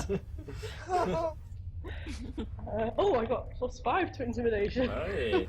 Oh, nice. Ooh, nice. She is the devil. Oh god, I got 13. Okay, I'd like to think I'm not angry, just disappointed. Just disappointed. He says, And I'm standing in the corner, like shaking my head, and He says, I guess we can see how it goes, but it's not permanent. Okay, we at least just need it for the time being, and then we can put a rain check on it. We'll come back. We'll Fine, talk. fine. Come on, boys. Let's go. And these guys start wiggling off on their Yay, merry success. wiggling way. Just you had 5 seconds left to go as well. You had extra time. So Yeah. yeah, these guys wiggle off into the east, which is that's actually west, but who cares? And that is a success for Rem and Lee, for Dirk Ferguson and Dizzy. So, Rem, Yes. you have some questions to answer, as does Lee. So I'll hand you over once again to the Smooth Jazz and to the Sidaru. Very nice. Okay. Potential wedding number 3. Okay. First question is describe a perfect day for you. Rem, what's the perfect day? Well, a perfect day is I get to wake up bright and early at 11. Don't have to go to work. I check, all my social media and stuff, and everyone's liking all my stuff. I got 1,000 new subscribers to my YouTube channel. I've sold, 2,000 more of my books. It's great. There are so many stacks on so many decks. So many stacks and so many decks. And I hop outside on my real purple worm that is ready for me to so I can ride around. Wait, what? So I can ride around Waycross and take over other towns, and it's just brilliant like that. That's my purple day. A wonderful purple day. Okay, that sounds great. I know you love having a purple worm just waiting for you to ride whenever you please. Lee, what is your perfect day? My perfect day would be actually getting up early. A bit earlier than 11. Maybe making some nice breakfast. Doing a bit of drawing. Going for a wander down to maybe a museum. Have a look at a museum. Come back, stick some happy hardcore music on. And maybe just draw more and eat some good food. I like cooking as well in my spare time, so No make purple worms involved. make a nice, maybe wiggle like a pepper worm. Okay, Yeah, that's good. All Just right. a little bit. get some wiggling on. Yeah. Right, I can see this could potentially go well for you too. Something in common there. Alright, question number 2 is what are you most thankful for? Ooh, Yeah, I'd that's almost- say, dang, that is rough because so much out there. I'd say I'm just at least thankful for not being in debt. I know a lot of people my age who are swarming in debt, yet I've been raised by a mother who works at a bank who is very much into grilling into me the concept of don't buy stupid stuff unless you have all your stuff paid off. He says with It's a white cool. dragon on his shoulder. I do.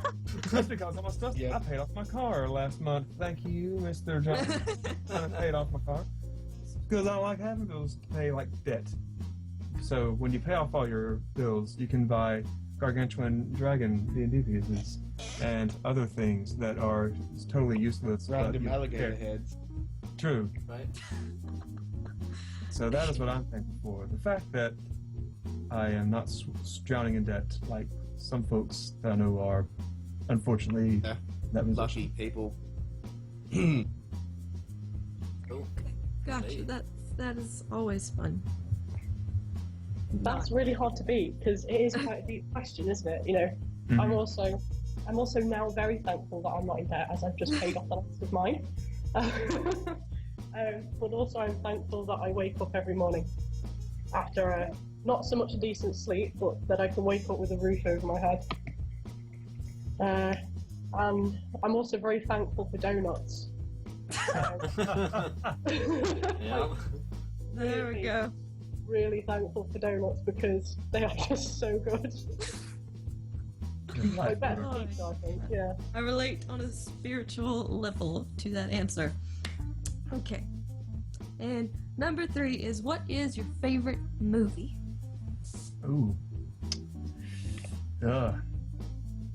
I am actually a huge fan of the first movie that I really watched and just really kind of left an impact on me. Probably I liked Apocalypse Now. For one, it's it's not full of computer generated effects. They actually had to like fly these legit helicopters to make these things explode for the effect scenes. But just the general theme of the movie, taking Conrad's Heart of Darkness and adapting it to the Vietnam era, and using a drunken Marlon Brando who never read his scripts. The fact that they could like just film him randomly doing stuff and get a really cool final, but like the last 15 minutes or so is just brilliant as far as movies go with that. So I really love Apocalypse Now. Nice. It's a good one. Mm-hmm. My favourite is Fight Club. Mostly because of burning things. And also because I watched that at quite an impressionable age. I was about 13 or 14 when I saw it for the first time. And it really got under my skin. Obviously we're all edgelords at 14, so I was just like, he was Robert Paulson, and it really got to me. But I really love that film, and it's so beautifully shot as well. Yeah, that was a good one. Nice. They're nice. They're nice. So that's not feeling as great as the last ship, but still like not sinking. Not sinking. Still afloat. Not sinking to acid. So I love the purple worm is sailing. Indeed. That's the name of your ship. So Rem, you can either have a charm point or give another player a sabotage point. Make them roll on the sabotage point. Like a charm point. Alright then. Dirt still got some words left in him.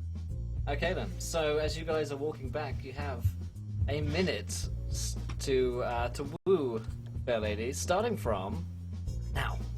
Yeah, I imagine this is all going on while we're like hopping over the things. So that was really cool how you talked to Poopot and got him out of here. That was really nice. I'd like to try and remain diplomatic. It's not very nice bursting in somewhere with a sentient creature like Poopot and go, hey, get off my lawn, get out of my property. So it's like, well, I appreciate what you're trying to do, but... Yeah, that's true. I mean, purple worms, they got feelings. And so I like that you understand that they do got feelings, that you don't just try and, murder and kill them like some people do. Because they're really just good. Just leave the purple worms alone. So, he's like, come on, you coming with me or not? He's going to shout over. Yes, I am. Sorry. Okay. It's all right. Okay. If you just thorn whip around, he's going to thorn whip you to that side. Oh! Okay. 3, Ooh. 2, 1. All right. They're like giggling and laughing as they're laying on the ground. Alright then. And then you guys make it back home. Back to the castle. So, as we begin the third and final part of the show, we come to the grand tournament. Welcome to the grand tournament. So, this is of course the day... Yes, this is of course the day where all the lords and ladies of Eros come to witness the tournament for the free suitors to who could next marry Princess Dizzy. And of course, King John is there, and the announcer Jar Jar is obviously ready and waiting for you guys. And as I guess it's probably going to be Cuthbert again. Who's probably just waiting in your room with you, and he's like, so my lady, are you ready for choosing your suitor? I think so. Cuthbert. I've had a good few days. I've really learned a lot about these suitors. I'm really looking forward to the tournament, so... If you don't mind me asking, who would you say was favoured? Now that would be telling. Ah, well played, very well.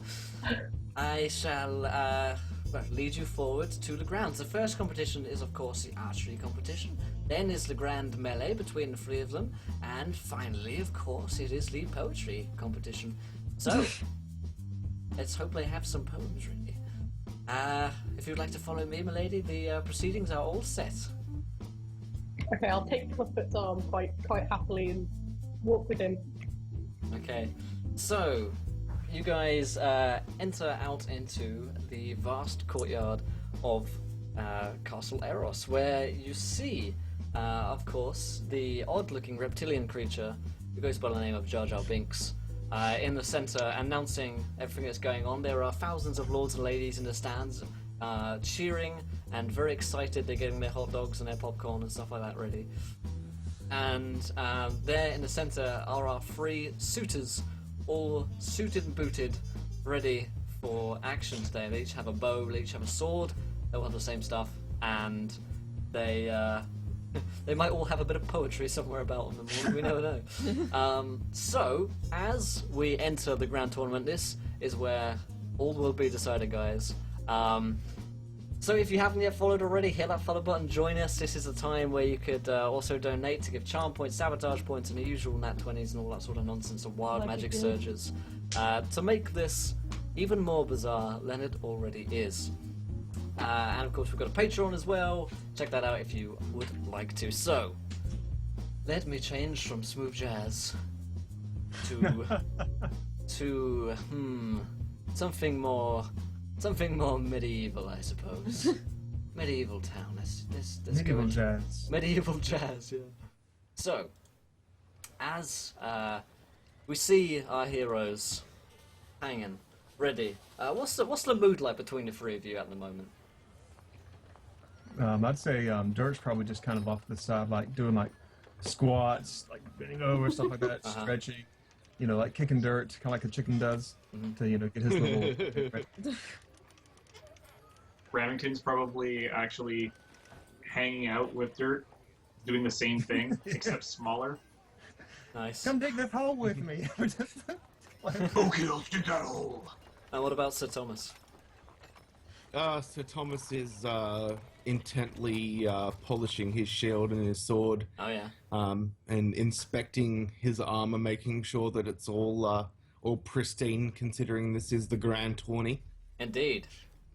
The grand tournament. Alright then, so the announcer stands and all the ladies and lords, they hush as Desi is kind of brought near to you guys, and King John is of course there. He's a slightly aging man now, he's probably just in his 60s.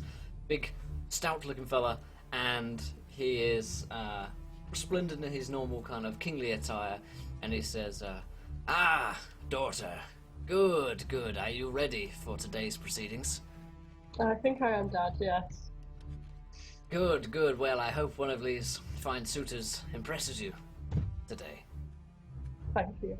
I'm very much looking forward to it. Cool. And then the announcer stands and he says, "Miss, ready to begin." And King John nods to him, and of course Cuthbert is there, and he's nodding approvingly, and he says, "So the first proceedings is the archery competition. Who wants to shoot some bows?" And all lords and ladies like, "Yeah, we want to see some bows. Sure. We want to see some arrows flying everywhere." And he says, "Now then, if you would please follow me to here." And he loads the map on Roll20 to the archery competition. So this is Cuthbert, of course. This is King John. Thanks so much to Pothead Orangutan for following. Welcome to the adventure, my friend. You're a gentleman. Hi, Rob. Yeah, mate. Hi, Rob. He's rooting for you. So, here we have 3 lanes. One each has a bit of archery marking at the end where you can shoot a target thing. Let's grab your tokens and bring them in. So it's got Dirt. We'll put you in the left-hand lane, Dirt. And we're going to bring Tom into the center here. And we're going to find another gnome for you, Mr. Remington Post, to bring in on the right-hand lane. So, you each have a standard bow. Standard longbow. And a set of arrows. And Jar Jar says, "Well then, you each have 3 shots. You can, if you hit all of them very, very well, then we'll see who the winner is, yes?" And King John's like, yes, let's begin the proceedings. And Jar Jar says, "Well then, if you are ready to begin, then fire." And he lets you guys get ready to shoot your bows. So, we'll go from left to right, I guess. So Tyson Remington Post, you have this archery target to hit here with your bow. That's me. Yes. Oh, that's Dirt. I'm on the sorry. I'm on the far right. We're going Yeah, right, yeah. right? Dirt. Remington. Dirt. Ferguson even. There He, you go. he can shoot at that one if he wants to. I mean, it's true. A little further away. So, Rem, Got you. Yes. what do you Dirk's do? going to pick up his longbow. It's probably about as tall as he is. He's Nice. not used to these things. He's used to throwing rocks at people, not shooting bows. And he's just going to, he's like kind of closing his eyes and he shoots. 3. Free. Okay, Luke.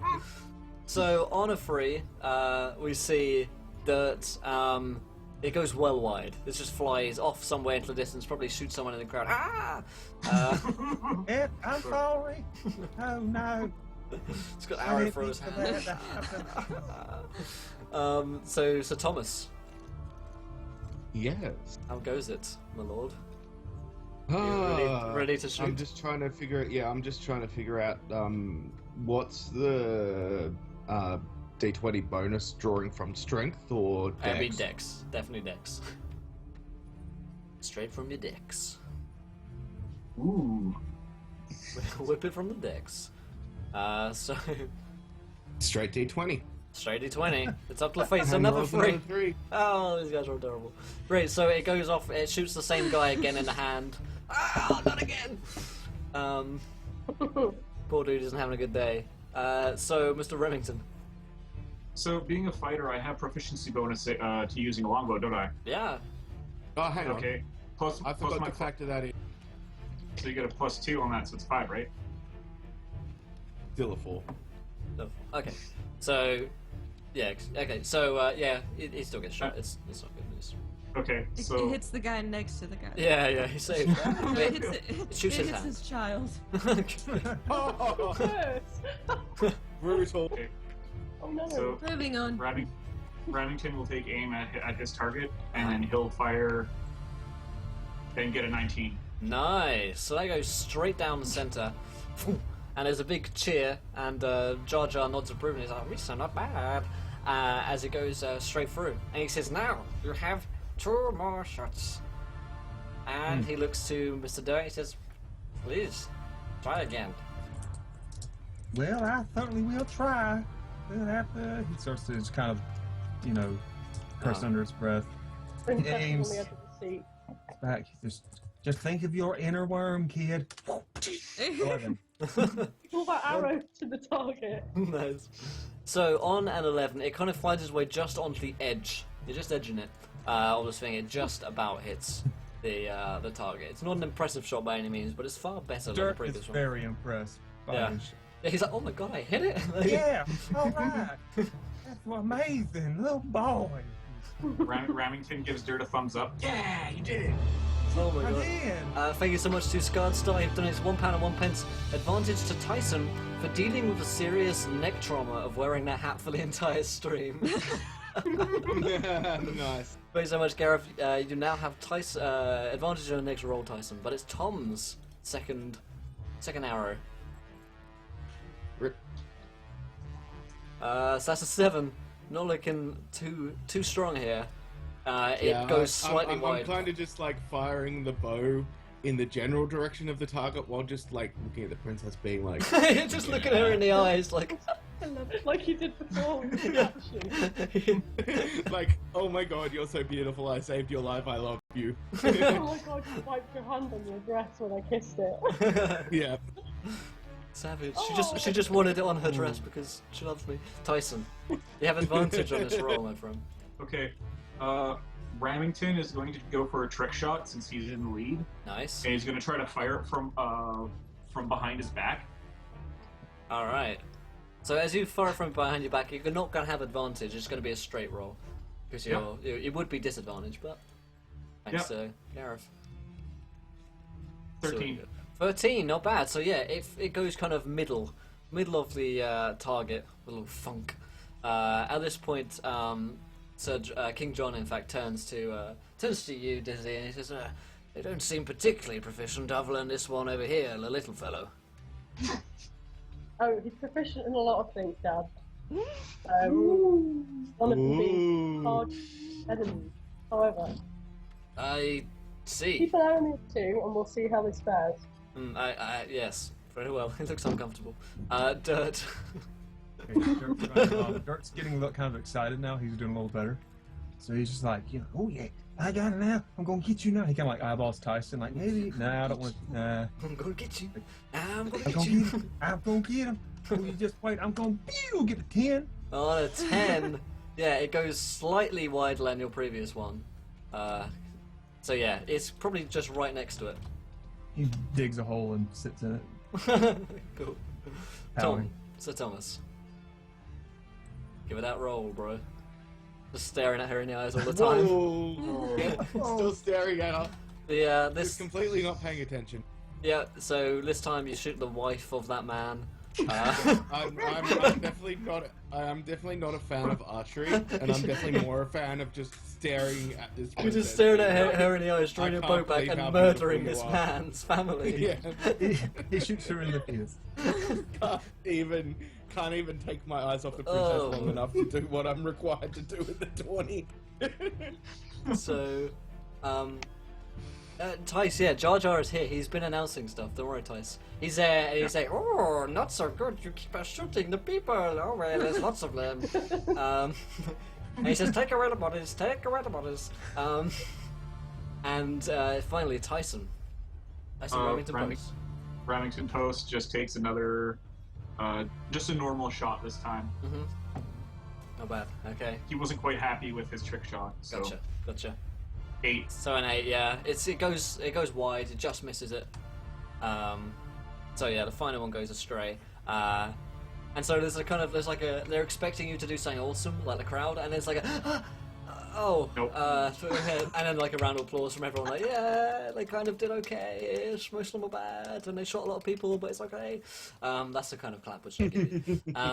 And they convey a lot just through clapping, these people. It's very impressive. So it then comes to Mr. Jar Jar, and he says, the first tournament competition is over, and the winner is clearly Mr. Remington Post. Mr. Remington Post. King John gives you like a stern but a approving look. Tyson, he nods, but he's not clear. He's clearly not convinced. Remington smiles and then gestures at Dirt and gives him thumbs ups. Dirt's like, there's just a pile of dirt where he was because he's got upset and buried himself in it. Oh, And so you do see a little like a thumb like that on the side of it. Just because he's got dirt. And the crowd goes mild, exactly. Yeah, and the crowd goes smile. I love it. So, as we come to our second competition, Jar Jar starts leading you guys off. He says, "Follow me, please, to the grand melee." Yes, Sid. Oh, is this thing to happen now? Yeah. The Okay. winner gets a charm point, or Oh, they can yeah. get 7. So, Tyson, as your winner, you get a charm point, or you can sabotage someone on the sabotage table. I'm really interested in more of Rem's stories. Lord. So, sabotage point to Rem. yes. Alright, Okay. roll me a d6, Rem. If it's a 5, we'll just make you roll again. 3. So, on a 3, this is going to be a fun one. Oh. What is the most embarrassing moment of your life, Rem? Okay, let's see. Cindy, don't you have my answers? Yes, I do. All right, Pick you've got I'll give you the first couple words. The time I got the shit. That's the first words of someone. the time Rem did that drug deal. The time I You got the auditioned shit. for Disney, and then we Oh. have when Slutty Brandy said. So Oh. We'll let the princess pick. okay, so we've got the shit. We've got audition for Disney and Slut Brandy. Which one? Slot Brandy. Go for it. Okay. So I was home from college to graduate and all that, and I'm here with my friends who never, who they were back as well. They kind of knew more of the party scene than I did because I'd been gone for a while long they were, and hey, we're going to this guy's house. We're going to throw down party, play video games. I said, okay, sure. And we're going there, we're partying, And like there's this one girl named Brandy who was definitely, a term that I'm not going to say in the presence of a lady of the party. And she was, very much so exposing herself and all this kind of stuff. And all the cheers going on, we're all being very wasted. And as she's leaving, she's like, bye, bye, Sam, bye, Matt, bye. And she's just, bye, everyone. I love you. And Rim, I just don't really care for you. And left. So I'm sitting here like, the slut of the party's just like, no. Yeah, Without really any like kind of, it's like, what? It's like, what brought this about even? So I just whatever. Aw. Feels bad, man. It feels So there. bad, man. Single tear. Yeah.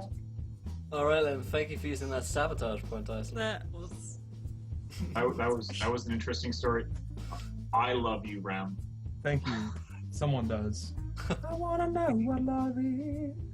Alright then, so as we come to the second part of the tournament, Jar Jar leads you guys over to this place here, which is of course the center for the Grand Melee. There's 4 corners for each of you. You're going to drag in your tokens into one corner. We're going to put Dirt over here. On the left, we're going to put Tom over here. We're once again going to get a gnome token. There we go. For Mr. Remington Post. Let's actually make you guys a little bit bigger. Just so you fill in these squares. So, there we go. Be there. So, Jar Jar's standing in the center. There's everyone around. Once again, all the crowds are ready to go. And of course, if you guys are watching and you want to support the show, you want more D20 dating in the future, the best thing that you can do is you can either follow if you haven't already. You can retweet us on a Twitter. That's our tweet actually. On the tweeters. And you can just on the tweeters, and you can of course donate to change the game in any way that you wish to. But most of all, if you're new and you haven't followed, hit that follow button. We're here Sunday, Monday, Tuesday, Wednesday, Thursday, and Friday today. So once a month we'll do D20 dating if you guys are enjoying this. Are you guys enjoying it so far? That's a good question for you guys. So, all right then, I'm going to turn off the smooth jazz as Jar Jar begins to speak once again. And he says, "Now then, we are all ready for the Grand Melee." And he looks around at each of you. Yes. I'm still digging the hole. Okay. That's how I entered the field. I popped up from the hole of dog earlier. What about you, Mr. Remington Post? You are ready? He bows politely. Okay then, so we're all ready. You each have a normal longsword, and you need to beat the other to death with, not to death with it. That was last year, did not go so well. So you will drop them down, and they will go to 0 hit points, and they will not actually die. Because the weapons are magic or something, I think. Did you put the magic in them? And Cuthbert says, yes. Okay, good. So, Cool. you guys probably won't die. If all goes according to plan. So then, and he's telling it a little bit of Fletcher, I'll bring that in there. And he says, now, let the challenge begin! And suddenly he has a raven staff in his hand, which he puts into the ground, and, you guys can all roll me initiative. Damn! You these threes, Thomas. Dirt! I'm just not rolling anything today. Dirt, yeah. So, let me get my notepad up. How's it going? Poke your eyes out game. So, Tyson, what'd you get, mate? I got 11. 11. And Rem, what'd you get, mate? I got a 12. 12. And finally, Tom, what'd you get? 3. Alright then. I got a rock. So, top of the round, Rem, Yes. It is Dirt Ferguson's turn to go first. So we're having a freeway melee here. Not for the first time, potentially not for the last. So, I have a question. yeah. Are we all wearing our normal armor? Yep, you're wearing your normal stuff. Okay. Do I have my shield? Sure. Okay. Dirt is going to look at Tyson's shield and try to thorn whip it out of his hand into mine. Nice. Oh boy. Move. Roll Really a- Thorn whips your sword out. Roll a hit with thorn whip. Yep. I got 12. Nice. Does that beat your AC, I guess? Is it AC No. based? If it's AC based, it doesn't beat my AC. Okay, I tried. And Give it a Dirt, go. Dirt's going to, he's got 25 inches. He's going to go like, over here. Because he missed. Nice. He knows how to run and after making someone mad. Sweet. So he runs. Takes it to Tyson's turn. Remington is going to charge the. How far is that? 30 feet. Hmm. I mean, to be honest, like these squares are big, so that's like 1, 2, 3, 4. You can get there. Like I say, you guys can all just run towards each other. You can get to in combat pretty quickly. Okay. So yeah. So Remington is We're not going. to scale here. Remington's going to charge the other armored guy Nice. because I don't have that as my token. Oh yeah, because you didn't get one. That's your own fault. But there you That go. is my own fault. That's okay. Later. Yay! Wait. Woo! Nice. He's gonna sling a long sword at. At the Tom. So is it 15 versus your No. class of hit, Tom? Not enough. Goes over the top of my head. All right. Oh, actually, no. In this case, it would go underneath my legs because I just step over it. Nice. That takes it to Tom. Your turn. You're in combat with Remington. Does a 17 hit your AC? No. All Yeah, right, then. chainmail 16 plus the shield is 2, which is 18. Nice. Ah, damn. So top of the That was round, a- Rem. Dirt is down here. Yes. Well, Dirt is going to maneuver over here, and you hear like that Alfred Hitchcock dun dun dun dun dun dun dun dun dun dun dun, and he is going to, like wiggle, take his hat, which he casts the spells from, and shoot a spell. He's going to cast Entangle, targeting the Nice. ground that the two fighters are standing on. He's going to make all these little brambly vines pop out Nice. and grab people, and he's Cool. yeah, whatever he would say. These guys need to make some kind of roll, or you. They- or they can it's- roll. It's a creature in the area. When I cast a spell, must succeed on a strength saving throw or be restrained by the entangling vines until the spell ends. Strength and then you saving can- throws, then, boys. Yes. And the 12 is the DC to beat. All right. So Tyson is certainly restrained. Yep. We'll put a broken heart symbol on him. Equal. Damn. Oh, so Tom saves. So he's restrained. These vines come up and tangle you up, Tyson.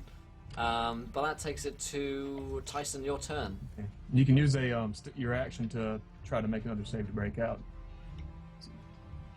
If you'd like. And to. does that stop me from moving, or does that stop me from doing anything? Just movement, I think. Takes your action. It's they use. Oh, I think it means Standard if he's action. entangled, then if you're entangled, you Entangling stand. You're root restrained? would mean that you'd be completely restrained, so you have to try and break out of that to do anything. I need a rules check on that. Because you may be able to move. I don't know. I got. No, you may be able to attack but not move, rather. Yeah, that's more what I'm because I'm in. You're already in I- combat, so you don't need to move. So I get it. Yeah, So if you can attack, then that's what you do. But if you have to break out, then then That's I'm going to. understandable. Yeah. But remember you on that rules or? Yeah. At the index right now. See conditions. I'll take a second to plug my body. So if you guys Yes. are following along but you haven't yet hit that follow button, then do join us. We are here Sunday, Monday, Tuesday, Wednesday, Thursday, and tonight Friday for 3 hours every night, starting at 4 p.m. EST, 9 p.m. GMT. So do join us. We play a lot of D&D and other RPGs. And we also do 24-hour streams. The next one is coming very soon. I did spoil it last night, if you were here. You got that, Ram? And, oh, Yeah, it says for restrained, your speed becomes 0, attack rolls against you have advantage, and your attack rolls have disadvantage, and the creature has disadvantage on dexterity saving throws. Okay. Cool. I'll So you just can roll attack at disadvantage. I'll just roll the break. Nice, you're out. So Okay. you take your turn, breaking out. You no longer have a broken heart. Congratulations. Yay. So that takes it to Tom's turn. Yep. I'm gonna use my bonus action this time. Nice. I have my. Bah, I don't actually have it done up properly, but my Wrathful Smite. Have that prepared. Mhm. And in concentration while I take this roll. Very nice. Obviously, I'm attacking Tyson. Sure. Roll 20's not cooperating. has his moments. So a 10. No, 10 miss. Not looking like a hit. Ineffectual battering is what's happening at this point. Yep. So Rem. Okay. Dirt is going to hop back here and cast poison spray on the gnome in front of him. See, Just you'll trying have to make Nice. focusing on the gnome. he's like, he opens his mouth and blah, you see this like really nasty, just stinky smell that he learned from the worms. Nice. Which is I a- thought we were friends. So I It's think. There you hear what are you no want here. friends in love and war. He says. and it's a con save, DC 12. DC12 con save. But I've rolled. Oh yeah. 21, that's the save. Yep. Okay. Cool. That's all. Alright, Tyson. Swing at. Yeah, no, swing again.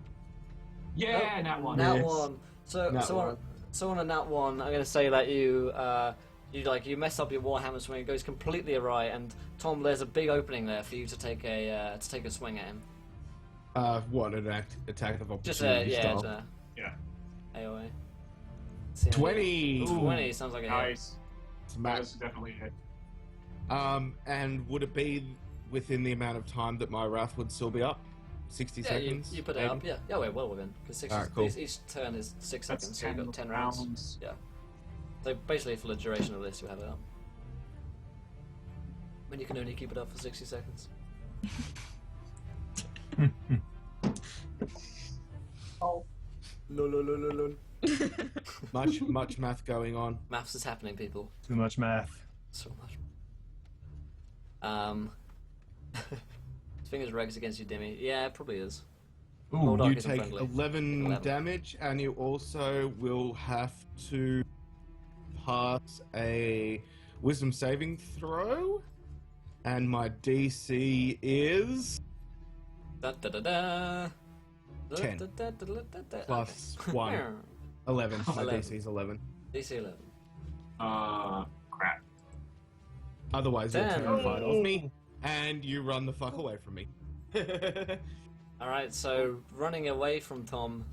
So you take 11, you get slashed by him, and then you're terrified by him. So how does that Yeah. how does that fear manifest in Tyson Remington Post? Okay. Remington pisses himself,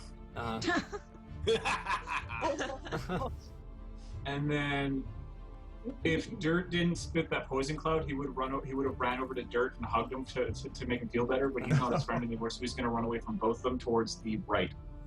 Cool, so you head up down here. As you run away, Jar Jar announces, Rissa has run away from the tournament. He is disqualified. Oh! And the crow's like, oh no he didn't. Oh no! Sick burn. So take those out. It's Tom's turn. Yep. I will. Still have a nat 20, Tom, by the way. I know. Oh, damn. I'm holding it. Just. Yeah, holding Yeah. it in. You know that Yeah, can be so- dangerous, Tom. Dirt man, prepare to be amazed. No, Dirt actually, man, prepare to fight be to Dirt up man. Da-da-da-da-da-da-da, man. Cool. Oh my god. Can't beat my And dirt. swing 16 versus AC. That will hit. That hits the dirt. Straight on the dirt. It hits the dirt. Ha ha ha. Oh. Kick. So how much damage do you do, Thomas? That would be 1d8. 5 damage. Okay. Ow! Take a Dirt slash. feels the hurt. So as I swing and do 5 damage, I think I'm gonna call that like I probably lopped off maybe a hand or something. Mm-hmm. What, on a 5? 5 damage. I probably don't take off his Well, hand. we're level 1, so Yeah, 5 I mean, is like. but he's half it's just not to the death, Tom. So no, he probably don't chop off his hand. He probably slash him, probably bleeds. These swords are slightly blunted. They're not meant to actually fucking. No. You just take this guy's whole arm off. Sorry. Like... I was channeling Kalak. yeah, understandable. So Rem, it's your turn. Okay. My character, Dirt, is going to... Where is it? He's going to get hurt from this, and then aim his hands at the ground, and make a whole bunch of vines pop up, and grab this individual in front of me. Save DC 12 strength. Strength? Yes. Give us a strength save, Tom. 23. Good lord. So, so King John says, "Well, this one appears to be rather strong. What do you think? And I'm going to... Could say strong young sons. What do you think, Dizzy?" I think we need to talk about the Sons thing later on, Dad, but it's been a fair tournament. Alright then. Rem. Dirt's going to stare right at Sir Thomas with his remaining movement and say, Dirt never runs, and end his turn. Oh, No. I'm kind of feeling sorry for Dirt right now. So Oh, it's in your turn, Rem. Yeah, All end right. the turn. Tom. Rem had fled the... I'm like, hang on, Rem's out. Oh, he No, ran away. Rem...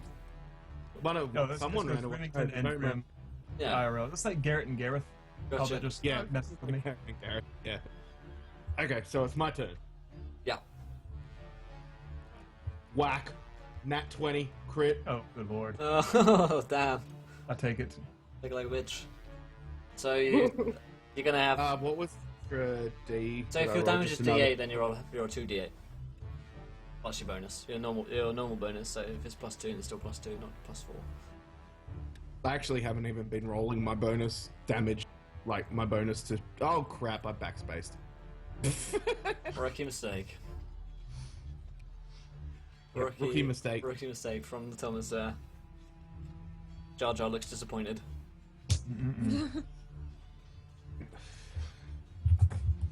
Okay, 2d8 plus whatever you want. Yeah, you go. Ooh, So you take 5. I do, and I'm still up. Just up. Do you add your strength bonus slot, Tom? Yeah, you're muted, mate. There you go. Oh, yep, there we are. 7 with my strength bonus. Oh, I'm dead. Okay. So Yes! Dirt goes down. He's knocked out. Goes prone. There's a huge cheer from the crowd as Jar Jar says, announces the winner. He goes over and like lifts your hand up. And he says, "And the winner is Sir Thomas." And it's like Sir Thomas, what a guy, what a guy. Did you see it when he killed that guy? Oh man, it's great. He chopped that guy's hand off. So I don't have a hand anymore. He shot it earlier. So Jar Jar, he says, "Well, we are on to the third and final part Wait. of the competition after we do the charm things, which I keep forgetting about." So, go ahead, Sid. So you won the thing. So you either get a charm point or you can give a sabotage point. What you want to do? Hang on. Yeah. Fucking nothing's working for me this morning. Can I sabotage myself? Well, Unprecedented, sure. sure. Nah, Wow. I'll take the... Plot twist. You take the charm point. Yeah, I was thinking about it, but yeah, no plot twist yet. Alright then, so King John says, why don't you go and have a quick word with Sir Thomas there just before the next proceedings begin? He kind of like pushes you over there. He says, Sir Thomas, my daughter would wish to speak to you. She kind of Oh, looks at him, hello. Like the most looks at obvious her dad wingman and ever. raises her eyebrows and said, "Do I?" And So then, she walked over. do I ever? Right? Please. Okay, so you have 1 minute starting from now. Milady, sorry about the poor performance during the archery part of this tourney. I was too distracted by your radiant beauty. But I hope you've had some fun adventures with the other contestants. Yes, basically I moved out a group of purple worms with Dirt, sorry. Oh, And with I wondered Remington, we went to help the guards, but yeah, it was quite an interesting couple of days. Thank you. How are you faring? Do you not hurt? What do you say? No, aside from just being completely dominating this little grand melee, I'm just a bit embarrassed, to be honest, about that archery performance. Usually I do a fair bit better with a bow. 10 seconds. Oh no, don't be embarrassed. It was grand. I had fun watching you. I hope you had fun taking part. I just hope that poor kid that's orphaned now. Well, not so much orphaned. That's without a mother and without a father able to walk. Well, then, inside. don't worry about all that. That's getting a bit dark. Let's not worry about the dead mother. We cleaned her corpse up. It's fine. And then, Nod your face, dance it on. Good. yeah. Hey. Hey! So it comes. You're welcome, Satomus. You're welcome. Now, let us see how you all fare in the third and final part of the challenge. This is the Grand Poetry Competition, everybody. So, Misa, go around and you each have a chance to give your best poetic performance to Milady. And then she will choose the winner. So then. And the crowd are kind of, listening in at bated breath. And he says, "Who wants to go first?" He looks at the three of you.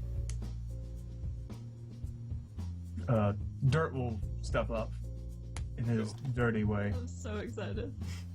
Okay, he says, "Mr. Dirt Ferguson, please perform your poetry to Milady now." He takes out like a Dirt parchment. comes out. Yeah, like it's like a scoop full of dirt. And he takes out like a little parchment and, Desi, oh Desi, you look real nice in that dressy. We fought the worms and made no messy because you stood on my head. Desi, oh Desi. We went down to the ground and fought the worms that were purple but not brown. And because of that, we saved the whole town for the great melee that I lost. But you didn't see me lose. You didn't see it. The end.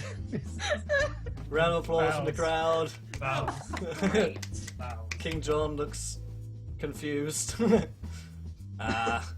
Thank you. And Judge says, "Oh, wonderful performance. No doubt the scholars will write it down for the annals of old." For the annals. Yes, the annals. I like the annals. Now then, Misa, say it is time for one more. Who will to go next? I'm looking at you two. I'm looking at. I'm still writing. Still writing. I thought you said. That's left to right. Writing. Okay. Writing. Well, looks like Mr. Tyson Remington Post is up next. Misa, get you ready. And go. Curved horns and purple hair, and appearance so fair, with magical skill, and looks to kill. She kicked some bird guys' asses, and we saved some not lasses. The finger guns away. And then he bows. It's a very impressive performance. That will no doubt go down in the annals of old too. Now then, we have our last competitor to perform some poetry for Milady. Now then, Sir Thomas, it is your go. Okay. There once was a fine maiden who came riding with me, a grand adventure fit for a queen, magic devices, and thank God, I can't even read my own writing. and thank God for the company, for the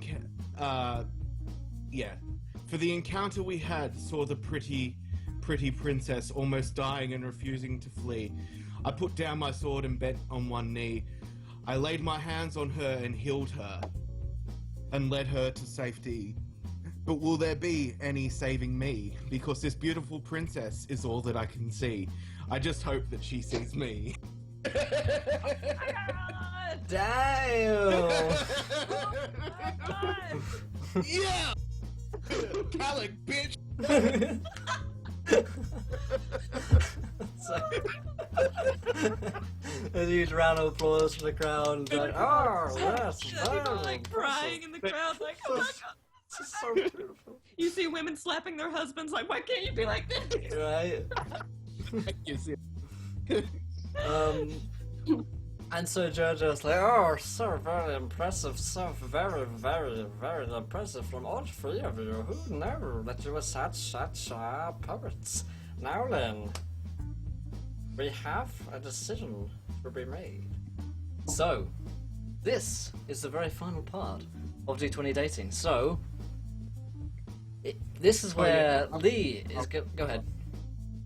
Can I quickly roll a persuasion check in asking the princess if she would strongly consider giving me a chance, even if she decides to go date one of the other suitors, and I'm going to use at 20 on it. We'll get to that in a second, Tom. So, as this is the very last part. This is where Lee's going to decide who she wants to go on her next D20 date with. This is when Dizzy decides which one of her suitors she wishes to choose. So, let's. I guess we should have some votes going on in chat. Or just let your decisions be known, guys. Who do you want to win? Let's just see some lines go up in chat. Who you want to be the winner? Who you're rooting for? And of course, you can. Go ahead, Sid. Yeah, so I was gonna say, you can donate for like a final charm point or a sabotage. Yeah, I right, could right change it now. all. Fuck it up. I could change it all. So if you do want to change how things go, then that is a link to do so.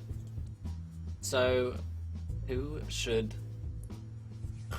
be the champion? So King John says, well, I think that all of them have different sets of skills, and I would be happy for any of you suitors to take the hand of my daughter, but it is her decision above all else. So then. And then Jadra says, now, if you are all ready to have your decisions made, ladies and gentlemen, please. And Tom, if you want to interject at this point, this is a good second to do that. Yeah, so basically I'm gonna beseech the princess to strongly consider me. I'm gonna use my nat 20 on a persuasion check to maybe make her reconsider if I need to. I don't know, but yeah. So what do you say to her? I say, my lady, from the first moment that I saw you, hang on, I'm just trying to get my sunnies back on because bright. I say to the and swag, swag YOLO. I say, princess. From the first moment I saw you, I was completely smitten. Please do consider this wisely. I know I don't have much in the way of archery or much in the way of the world because of the oath I have taken, but I do hope that you see me as someone that is more than worthy of your hand. And I'll bow to her again. I rolled a nat 20 on that one. Jesus. Oh my And I god. kind of rolled a nat. This is officially difficult. So technically, the persuasion will pass, but if I was your third choice, then it'd probably only make me second. I think, given the rules of D&D and the way shit works. But it's up to you. Well, Leah, countdown officer. Unless you're doing secret things that you need Oh god. to deliberate on. I'm sorry. Sorry. I was trying to mute it, but I think I didn't. Oh no, you're just Okay. spinning. You're spinning circle now. Wait, okay. So do the same thing as before. Drop out quick and come back in, and then we'll have your camera back. So guys, to see the vote, there's a straw poll in chat. Who do we want this? I see Rem in the lead with Tyson. Tom just one vote behind. It's very very close, guys. Very close. Very close indeed. To see what you guys think at the end of this. She's gonna come back in and choose. Here we go. So Jar Jar says, "Now then, the decision has to be made now. Ladies and gentlemen, I'll give you Princess Dizzy. Who is going to be your D20 date?" Oh gosh, okay. So, the past few days I was taking on some very interesting and out of the ordinary dates. Obviously, this is a lot more than a princess could ask for, so I would like to thank all of them for their time and their interest. However, I've been quite taken with one of them, simply for his complete just love of nature, and I like dirt. I think yeah. Hey! So, Remington And Post would she throw up his approaches hands Tom. like, She approaches Tom and she says, "You have done me a great favour in saving my life. Would you consider becoming one of the guard for the kingdom?" Milady, to be close to you, I would do anything. You already have my heart, but if you wish my shield and sword, I will certainly give it to you. You have been a great friend to me, and I would appreciate it. Oh. Oh, that burns! Oh, that friend zone! Oh, oh man! alright, so how does Dirt react? Dirt is, quite flabbergasted. That'd be a term he would say. He's, fanning himself with his hat, and he holds his hand out to her to see if she'll hold her hand out as well. And then Thorn whips it to grasp hers and pulls her towards him, and they hold hands. Aw. Because he's not that forward. Because he's a southern gentleman, She's Alright. happy. and Dirt is quite happy with all of it. Okay, well, congratulations, Rem. Commiserations, Tyson and Tom. And of course, congratulations, Lee. Thank you guys so much. So, as winners, Lee and Rem, you guys both have the opportunity next Thursday to come on the Beasts of Umber Thursday show, and your characters will both be going on a date. If you so choose to do that, and if you're around, then that would be great. Have you guys on. Rem also is going to win 1,700 gold for his victory, which I'll go and add in a second. That's fake money. Yeah, feels good, man. And Tom and Tyson get 17. Indeed, the commiserations, but it's not all lost. And you guys are going back into the pool of players to hopefully return another day. So, there you go. Your cam's gone again, Lee, but there you go. So, tonight has been D20 dating. How did you guys all find it? This was a lot of fun. It wasn't nearly as It was great fun. yeah. It was. I think this is either going to be really weird, really fun, really awkward, but it was just really, really fun. The whole thing. it was a blast, and who I wanted to win won. So, Thank you, Steve. because you remember from the beginning, I was like, I don't want to win. I just want to be here, guys. Just happy to be here, guys. That was so much fun. Do appreciate the blessings. Oh goodness, my dragon is falling. That was Oh. awesome. Oh boy. Oh boy. Oh. It I think happens. it's Tom. I love you, Tom. It's all good. Tom, how did you find it, mate? It was fun. It was fun. Bit of D&D, bit of bit of interesting, bit of embarrassment. Yep. Always fun to play a very serious character after Yep. playing, crazy characters. Yep. Stop. Lee, how did you enjoy yourself? My face hurt. Everyone's been such a good sport. Like, you Oh don't- yeah. By the way, how do you like my poem? Good poem. Strong. I was I good. think it should be published, like set to music and everything. It was so good. I wish I could type, otherwise I would probably have had something similar. I Uh, felt the, That was good though. So like, good. Yeah, that was a lot of fun. So we're gonna have probably like a little 20 minutes of D&D show, or some like relationship advice perhaps from Indy. Who knows? That could be hilarious. But thank you guys so much for coming on the show, for being really good sports, and congratulations once again, you two. Commiserations, but we'll see you guys again in the future, no doubt. So thank you so much for coming on. I'm gonna give you guys loving kick of farewell.